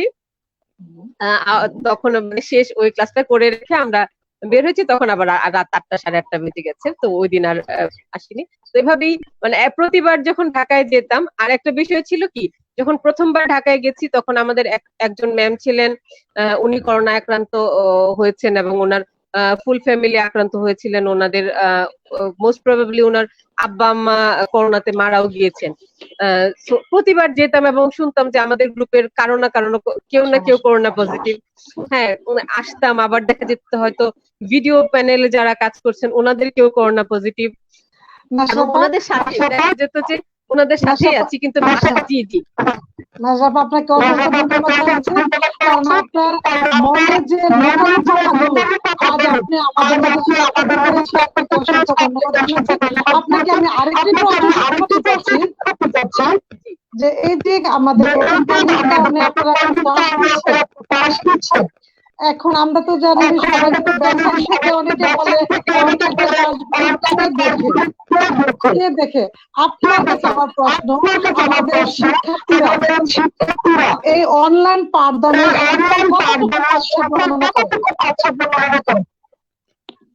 এখানে আমি বিষয়টাকে দুইভাবে, এখানে আমি বিষয়টাকে দুইভাবে দেখবো। একটা হচ্ছে যে শিক্ষার্থী ডেভেলপমেন্ট এখনই, আরেকটা হচ্ছে যে আমাদের টিচারদের ডেভেলপমেন্ট, যেটা হচ্ছে পরবর্তীতে শিক্ষার্থীদের কাজে লাগে। তো এখন এই মুহূর্তে কেউ যদি আমাকে বলেন যে আপনার ক্লাস কেউ দেখছে না বা 65 ক্লাস কেউ দেখে না, তো সেক্ষেত্রে আমার কথা হচ্ছে যে আমি যা শিখছি, আমি যখন এখানে আমি 65 যাদের সাথে কাজ করছি, এক একজন প্যাডাগজি এক্সপার্ট যাদের সাথে আমি কাজ করছি, ওনাদের কাছ থেকে আমি যা নিচ্ছি, আমাদের আবু বকর সিদ্দিক সুমন স্যারের কাছ থেকে আমি যে এক্সপিরিয়েন্সটা নিলাম, আমাদের মুজিবুর স্যারের কাছ থেকে জানিলাম, আমার শাহাদাত স্যারের কাছ থেকে আমি জানিলাম, বা শেষ লাস্ট টাইম আমি কাজ করছি তাসনোভা ম্যামের সাথে, ওনাদের কাছ থেকে যে আমরা যেই জ্ঞানটা আমার হয়েছে, অবশ্যই এটা আমার ক্লাসরুমে ইমপ্লিমেন্ট হবে। সো আমার শিক্ষার্থী এখানে উপকৃত হচ্ছে, এটা হচ্ছে পরোক্ষভাবে। আর প্রত্যক্ষভাবে আমি যেটা বলছি যে আমি যদি একটা ক্লাস করাই, এমনিতে ধরেন ক্লাসরুমে আমি ক্লাসে আছি, আমার ক্লাসের 100% শিক্ষার্থী কিন্তু আমার পুরো ক্লাসটাতে কখনোই অ্যাটেন্ড করে না, তাদেরকে আমরা চেষ্টা করে যাচ্ছি। সো যেখানে আমি অফলাইনে থেকে একদম সামনাসামনি থেকেও যখন আমি আমার পুরো শিক্ষার্থীকেই সেইভাবে আনতে পারছি না আমার পড়াশোনাতে, সেখানে অনলাইনে তো কিছুটা দূরত্ব হবে, এটা স্বাভাবিক। তবে আমার ক্লাস থেকে যদি 5 জন শিক্ষার্থী উপকৃত হয়, আমার কাছে কিন্তু এটা অনেক কিছু। আমি একবার এক রিক্সা থেকে নেমেছি আপা, আমি এই বিষয়টা এখানে শেয়ার করতে চাচ্ছি। আমি উপজেলাতে যাব, আমাদের উপজেলা শিক্ষা অফিসে যাব, তো রিক্সা থেকে নামার পরে আমি মাসটা টেনে ঠিক করছি, তখন রিক্সাওয়ালা আমার মুখের দিকে তাকিয়ে বললেন যে আপা আপনি তো টিভিতে ক্লাস নেন, আমার মেয়ে আপনার ক্লাস দেখে, আর আমার মেয়ে দেখে বলে আপা কি মজা করে ইংরেজি পড়া, ইংরেজি পানির মতো লাগে। এখন আপনি বলেন যে যদি কেউ আসলেই না দেখে থাকে, তাহলে এই রিক্সাওয়ালা সে আমাকে চিনলো কিভাবে? তার তো চেনার কথা না। হ্যাঁ, হ্যাঁ, এবং সেই একইভাবে আমি একদিন একটা অফিসে একটা কাজে গেলাম, তো ওখানে যিনি কর্মকর্তা ছিলেন উনি কিছুক্ষণ আমার দিকে তাকিয়ে থেকে বললেন যে ম্যাম আমি কি আপনাকে চিনি। আমি বললাম যে আসলে তো আমার সাথে আপনার এর আগে কখনো দেখা হয়নি। তো তিনি আবার তাকে বললেন যে ইয়েস আমি আপনাকে দেখেছি, আমি আপনার ক্লাস দেখেছি, আপনি ক্লাস 4 এর একটা গ্রামার ক্লাস নিচ্ছিলেন আমার মনে আছে। গ্রামার ক্লাসে আপনি কিছু পুতুল এড করেছেন। সো এই টেকনিকটা দেখে আমার খুব ভালো লেগেছে যে আসলে টিচার ক্লাসে গ্রামারটাকে লাইফ রিলেটেড করে একটা গ্রামার শেখাতে পারে। সো এই বিষয়টা আমরা আসলে জানতাম না। আমরা জানতাম যে গ্রামার শুধু রুল মুখস্থ করবে আর স্টুডেন্টরা এই রুলের মধ্যে রেখে স্ট্রাকচারের মধ্যে ফেলেই গ্রামার শিখবে, এর নামেই গ্রামার। কিন্তু গ্রামার যে লাইফ ওরিয়েন্টেড করে গ্রামার শেখানো যায়, এটা আমি আপনার ওই ক্লাসটা দেখেছি। তাহলে আপা আপনি আমাকে বলেন, আমি যে একদম এই যে দুইজন মানুষের কাছ থেকে যে আমি ফিডব্যাক নিলাম, একজন হচ্ছেন কর্মকর্তা, আরেকজন হচ্ছেন আমার একজন রিক্সাওয়ালা ভাই। সো এই যে দুইটা জায়গা থেকে আমার ফিডব্যাক আসছে, তাহলে আমি কিভাবে বলবো যে কেউ দেখছে না, কেউ শুনছে না, কেউ উপকৃত হচ্ছে না? ধন্যবাদ ধন্যবাদ অসংখ্য ধন্যবাদ। আমরা যারা কাজ করছি আমরা মনে করবো একজন যে আপনি যদি আমাদের ক্লাসটা দেখলে এটাই আমরা সার্থকতা। নাশরাফ আপনাকে আমরা আমাদের শেষ করতে চলে এসেছি। আমি নাশরাফের কাছে প্রশ্ন করব। আমরা জানি একজন শিক্ষার্থী, শিক্ষক এবং অভিভাবক মিলে শিক্ষার একটি মান উন্নয়ন হয়। সে শিক্ষার্থীরা এখন কিন্তু মায়া দেখেছে, মাদের ভূমিকা সম্পর্কে বলুন। জি, এখানে আমি যে বিষয়টি বলবো সেটা হচ্ছে আসলে মায়েদের কাছে এখানে মায়েদের ভূমিকাটা কিন্তু শুধুমাত্র শিক্ষিত মায়েরা এখানে ভূমিকাগুলো পালন করছেন। আর আপনি বা আমরা যারা প্রাইমারি স্কুলে পড়াই, সরকারি প্রাথমিক বিদ্যালয়ে পড়াই, একটা বিষয় কিন্তু বাংলাদেশে স্পষ্ট, বাংলাদেশে যাদের টাকা আছে তারা কেউ সরকারি প্রাথমিক বিদ্যালয়ে পড়াতে যায় না। কারণ এখানে সোশ্যাল স্ট্যাটাসের একটা বিষয় থাকে, যেহেতু আপামর জনসাধারণ সরকারি প্রাথমিক বিদ্যালয়ে পড়ে। হ্যাঁ, তো আমার যারা ওই শিক্ষিত বাবা মায়ের ছেলে মেয়েরা হচ্ছে তারা কেউ সরকারি প্রাথমিক বিদ্যালয়ে বেশিরভাগ ক্ষেত্রেই পড়ে না, 95% এর ক্ষেত্রে হয়। এর মধ্যে কিছু ব্যতিক্রম আছে, যেমন আমি আমার মেয়েকে আমার স্কুলে পড়াই, তো সেটা হচ্ছে ভিন্ন কথা। তো বেশিরভাগ বিষয়টাই হচ্ছে এই যে তারা কিন্ডারগার্টেন স্কুলগুলোতে পড়ছে বা ইংলিশ মিডিয়াম স্কুলগুলোতে পড়ছে। ওখানে আসলে এখনো আমি যদিও বিষয়টা মানে না ওইভাবে সামনে আসছে না, কিন্তু কিন্ডারগার্টেন স্কুলগুলোতে কিন্তু ওনারা গার্জিয়ানরা প্রতি সপ্তাহে যে বই পড়া নিয়ে আসছে, এবং ওখানে তাই হয়। টিচারদের খুব একটা যে কাজ থাকে তা না, ওনারা পড়াগুলো দিয়ে দেন, গার্জিয়ানরা শিখিয়ে দেয় বা গার্জিয়ানরা এখানে মূল ভূমিকা পালন করে। কিন্তু আমাদের যে জায়গাটা, আমাদের সরকারি প্রাথমিক বিদ্যালয়ের আমাদের যে জায়গাটা, সেখানে বাবা মায়েদের আসলেই কোনো ভূমিকা থাকে না। সরেও শেখানো থেকে শুরু করে লেখানো থেকে শুরু করে স্টুডেন্টের মুখ থেকে কথা বের করা পর্যন্ত সবটাই আমাদের কাজ। আমি গত পরশুদিন আমার কিছু স্টুডেন্টের সাথে আমি দেখা হলো, এরা ক্লাস 1-2 এর স্টুডেন্ট। তো আমি এদের সাথে কথা বলে যা বুঝলাম, এদের মায়েরা সবাই হচ্ছে ইয়েতে কাজ করে, মানুষের বাসায় কাজ করে। হ্যাঁ, তো এরা কিন্তু টোটালি আমার উপর ডিপেন্ডেন্ট। সো এই করোনা শেষ হওয়ার পরেও এদেরকে পুরো পড়ানোর দায়িত্ব বা এদেরকে আবার মূলধারায় ফিরিয়ে আনার দায়িত্বটা টোটালি আমার উপর বর্তাবে, বা আমরা যারা শিক্ষক আছি আমাদের উপর বর্তাবে। আর যারা বাড়িতে যারা আছেন, সচেতন গার্জিয়ানদের বিষয়ে আসলে কিছু বলতে হয় না, কারণ ওনারা তো আসলেই সবসময় একইভাবে ওনাদের বাচ্চাদের কেয়ার করেই যান। ধন্যবাদ আপা, আপনাকে অসংখ্য ধন্যবাদ। আমাদের অনুষ্ঠানে আমি আরেকটু প্রশ্ন করবো, আমাদের শিক্ষার বিশেষ অনুষ্ঠানে এসে আপনার কেমন লেগেছে আমাদের কথা জি, আমি তো আসলে পুরো অনুষ্ঠানটাতেই থাকতে চেয়েছিলাম, কিন্তু নেটের কারণে দুর্ভাগ্যবশত আমি ওই জাকির স্যারের কথাটা তেমন ভালো করে শুনতে পারিনি, বা ফারজানা ম্যাম যখন কথা বলছিলেন তখনও একটু মানে অল্প কিছুক্ষণ পরে ওখান থেকে বের হয়ে গেছিলাম। তো আমার এখানে আসলে আমি যখন এই ধরনের প্ল্যাটফর্মে কথা বলার সুযোগ আসে আমি খুব আবেগ আপ্লুত হই, কারণ এর মাধ্যমে আমি মানে পুরো বাংলাদেশের সবার কাছে পৌঁছে দিতে পারি। তো এই বিষয়টার জন্য আমি আসলে শিক্ষারোল.com যারা এখানে কাজ করছেন বা যারা এই অনুষ্ঠানটি করার মতো মহতি উদ্যোগ নিয়েছেন তাদের প্রতি কৃতজ্ঞ। আর আরেকটা কথা মানে আমি সবসময় বলতে চাই যে করোনার যে নেগেটিভ দিক যাই থাকুক না কেন, পজিটিভ দিক একটা হয়েছে যে বাংলাদেশের মানে শিক্ষক সমাজ যে কতটা আধুনিক এবং কতটা মানসম্মত, এটা করোনা না আসলে যারা নাক সিটকে বলতো এতদিন যে সরকারি প্রাথমিক বিদ্যালয়ে মানসম্মত শিক্ষক নেই, সরকারি প্রাথমিক বিদ্যালয়ে মানসম্মত পড়াশোনা হয় না, আহ তারা এখন দেখতে পাচ্ছে যে সরকারি প্রাথমিক বিদ্যালয়ে কেমন শিক্ষক আছেন এবং তারা কি করতে পারেন, কিভাবে করতে পারেন এবং কতটা স্বপ্রণোদিত হয়ে করতে পারেন। এখানে প্রতিটা শিক্ষক যারা আছেন তারা নিজের জায়গা থেকে তার বেস্টটা দিচ্ছেন। তো এই জায়গায় এই যে বিষয়টার কারণে আমি বলবো যে করোনার পজিটিভ দিক এটাই, আমরা দেখাতে সক্ষম হয়েছি যে বাংলাদেশের সরকারি প্রাথমিক বিদ্যালয়ের শিক্ষকরা আসলে কতটা মানে ইউনাইটেড হয়ে এক হয়ে গিয়ে কাজ করতে পারে। ধন্যবাদ আমাদের অসংখ্য ধন্যবাদ জানাচ্ছি। আমি এ পর্যায়ে যাচ্ছি আমাদের ফারজানা লিজা আপার কাছে। ফারজানা লিজা আপা, আজকে আমাদের শিক্ষা আলো বিশেষ টক শোতে এসে আপনার কেমন লেগেছে?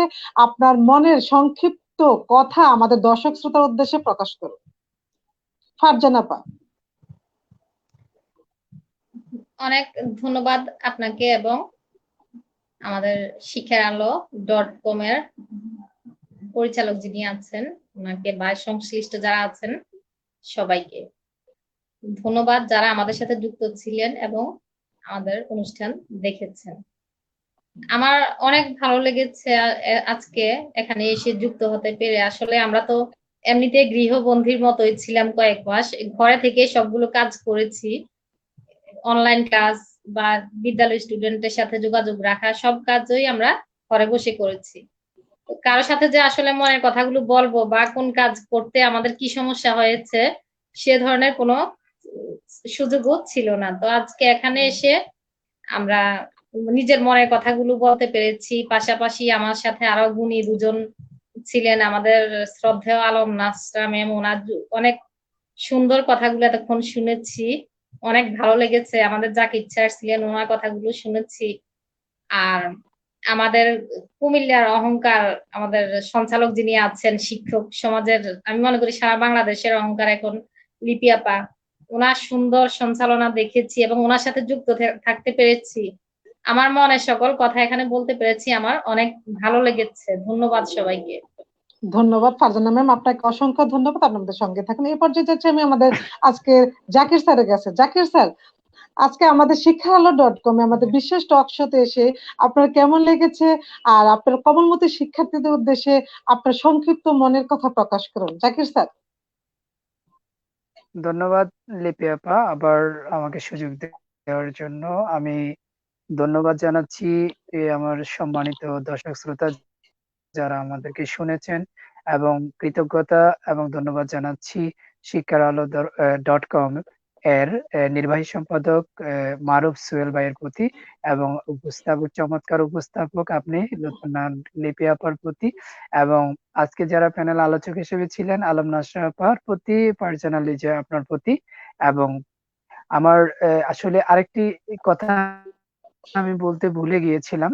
আজকে যে জাকির স্যারকে আপনারা চেনেন, সেই জাকির স্যার হয়ে ওঠার যে গল্পটা, সেই পেছন থেকে যারা আমাকে বিভিন্ন সময়ে সুযোগ দিয়েছেন, বিভিন্নভাবে সহযোগিতা করেছেন, আমাদের এটুআই প্রাণের স্পন্দন এটুআই, যে এটুআই যদি না থাকতো হয়তো আজকের এই জাকির স্যারের উদ্ভব হতো না, আজকে আলম নাসরা আপার মতো লোকের ওরকম খবরও থাকতো না। তো আসলে আমাদেরকে তুলে এনেছে প্রাণের এটুআই, আমাদের হৃদয়ের স্পন্দন, আমাদের প্রাণের স্পন্দন, আমাদের এটুআই।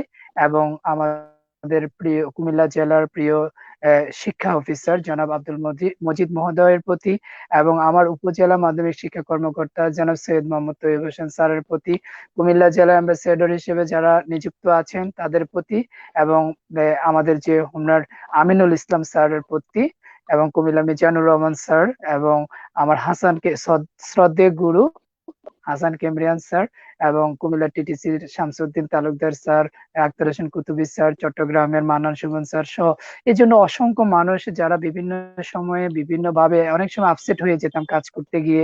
ওই যে আপনি একটু আগে বললেন নেগেটিভ কথাগুলো আমাদেরকে হতাশ করে, আলম নাসরা আপু বলছেন যে যদি 5টা বাচ্চারও উপকার হয় সেটাই আমাদের চাওয়া। আসলে আমরা নিজেরাও জানি যে 100% আমাদের পক্ষে আসা সম্ভব নয়। তো অনেক সময় যখন আমরা খুব আপসেট হয়ে যেতাম, এই মানুষগুলো পেছন থেকে কিন্তু আমাদেরকে সামনে এগিয়ে দিয়েছেন। তো ওনাদের কাছে হচ্ছে আসলে কৃতজ্ঞ, ওনাদের কথা বলতে হয়। এবং সর্বোপরি আমার প্রতিষ্ঠানের প্রধান যে অধ্যক্ষ, তিনি বিভিন্ন সময়ে বিভিন্নভাবে আমাকে উৎসাহ দিয়েছেন, অনুপ্রেরণা দিয়েছেন, আমাকে ছুটি ছাটার যে বিষয়গুলো আছে সেগুলো তো অনেক সহযোগিতা করেছেন। তো আমার শিক্ষার্থীদের উদ্দেশ্যে আমি যেটা বলবো আপা, যে যেহেতু আমরা একটা সময় করোনার সেকেন্ড ফ্লোটা আমাদের শুরু হয়ে গেছে, আমরা জানি যে ইউরোপের যে দেশগুলো আছে সেই দেশগুলোতে কিন্তু এখন মারাত্মক অবস্থা আবার ধারণ করেছে। আমার ছোট বোন আছে এই ইউরোপে, সে বলেছে যে তাদের অবস্থা এখন আবার, মাঝখান দিয়ে একটি স্কুল খোলার মতো পরিবেশ হয়েছিল, তারা আবার বন্ধ করে দিয়েছে। এবং আমাদের পার্শ্ববর্তী দেশ পাকিস্তানে আমার আইএসএ পার্টনার আছে, ওই ম্যাডামের সাথে যখন কথা হয়েছিল উনি আমাকে বললেন যে ওনারা স্কুল খুলে দিয়েছেন এবং 15 দিন স্কুল চালিয়ে কিন্তু ওনারা আবার ক্লোজ করে দিয়েছেন। তো আমি এতটুকু বলবো, আমরা এতটা হেলাফেলা করার কোনো সুযোগ নেই এবং আমরা স্বাস্থ্যবিধি মানতে হবে। শুধু মানলে হবে না, কঠোরভাবে, যেহেতু এই যে করোনাটা কিন্তু ঠান্ডার সাথে একটা রিলেশন আছে, শ্বাসকষ্টের সাথে একটা রিলেশন আছে, সেহেতু এই জিনিসটা আমাদেরকে খেয়াল রাখতে হবে ধন্যবাদ। যে আমরা হ্যাঁ, আমাদের কোমলমতি শিক্ষার্থী যারা আছে তারা যেন স্বাস্থ্যবিধি মেনে মাস্ক পরে প্রয়োজনের বাহিরে, তারা যেন বাহিরে না যায় এবং তারা যেন গরম পানি, বিশেষ করে এখন এই সময়টাতে যে খাবার পানিটা আমরা খাই একটু ফুটিয়ে গরম পানিটা খাবো, ওই রকম করে একটু স্বাস্থ্যবিধি মানার চেষ্টা করব। এবং আজকে শিক্ষার আলো .com এর সাথে সংশ্লিষ্ট সকলকে আমার অন্তঃস্থল থেকে ধন্যবাদ, কৃতজ্ঞতা জানিয়ে এবং দর্শক শ্রোতা আপনারা শিক্ষার আলো .com এর সাথে থাকবেন সেই প্রত্যাশা রেখে আমি শেষ করছি। আল্লাহ হাফিজ, আসসালামু আলাইকুম। ধন্যবাদ জাকির স্যার, ধন্যবাদ। প্রিয় সুধী, আমরা আমাদের অনুষ্ঠানের প্রায় শেষ প্রান্তে চলে এসেছি। আমি ধন্যবাদ জানাচ্ছি আমাদের আজকে 3 জন আলোচককে, আমাদের সম্মানিত অতিথিবৃন্দদেরকে। আপনাদেরকে আমি আবারও অসংখ্য ধন্যবাদ জানাচ্ছি, কারণ আপনারা আপনাদের যুক্তিসঙ্গত আলোচনা করেছেন, সুন্দর সুন্দর পরামর্শ দিয়েছেন, শিক্ষার্থীদের কথা বলেছেন, শিক্ষার কথা বলেছেন। তাই আপনাদেরকে আমি অসংখ্য ধন্যবাদ জানাচ্ছি আমাদের শিক্ষার আলোর আজকে বিশেষ টক শোর পক্ষ থেকে। প্রিয় অতিথিবৃন্দ, আপনারা ভালো থাকবেন, সুস্থ থাকবেন, সরকারি নিয়ম কানুন মেনে থাকবেন, বাড়িতে থাকবেন, স্বাস্থ্যবিধি মেনে চলবেন। আমার প্রিয় দর্শক শ্রোতা, আপনাদেরকে অসংখ্য ধন্যবাদ জানাচ্ছি, আপনারা আমাদের সঙ্গে এতক্ষণ ছিলেন, আমাদের সাথে আপনাদের গুরুত্বপূর্ণ মতামত আমাদের সাথে শেয়ার করেছেন। আর শেষ পর্যন্ত থাকার জন্য আমি আপনাদেরকে অসংখ্য ধন্যবাদ জানাচ্ছি। আমার প্রিয় দর্শক শ্রোতা, আপনারা জানেন যে আমাদের শিক্ষা আলোর বিশেষ টক শোতে বাংলাদেশের বিভিন্ন জেলা থেকে আমরা বিভিন্ন গুণী শিক্ষক, কর্মকর্তা মহোদয়কে আপনাদের মাঝে হাজির করি, বিভিন্ন সময় বিভিন্ন আলোচনা করে থাকি, সমালোচনা করে থাকি। আপনারা আমাদের সঙ্গে থাকেন, তাই আপনাদেরকে আমি অশেষ ধন্যবাদ জানাচ্ছি। প্রিয় দর্শক শ্রোতা, আমাদের অনুষ্ঠানের প্রায় শেষ পর্যায়ে, তাই আমি আপনাদেরকে বলবো আপনারা ভালো থাকবেন, সুস্থ থাকবেন, নিরাপদে থাকবেন, সরকারি নিয়ম কানুন মেনে চলবেন। আর শিক্ষার আলোর বিশেষ টক শোতে সব সময় চোখ রাখুন আমাদের সামনে কোন জেলা থেকে আমরা কোন গুণী অতিথিবৃন্দ নিয়ে আপনাদের মাঝে হাজির হয়ে যাব। সেই পর্যন্ত ভালো থাকবেন। আল্লাহ হাফিজ।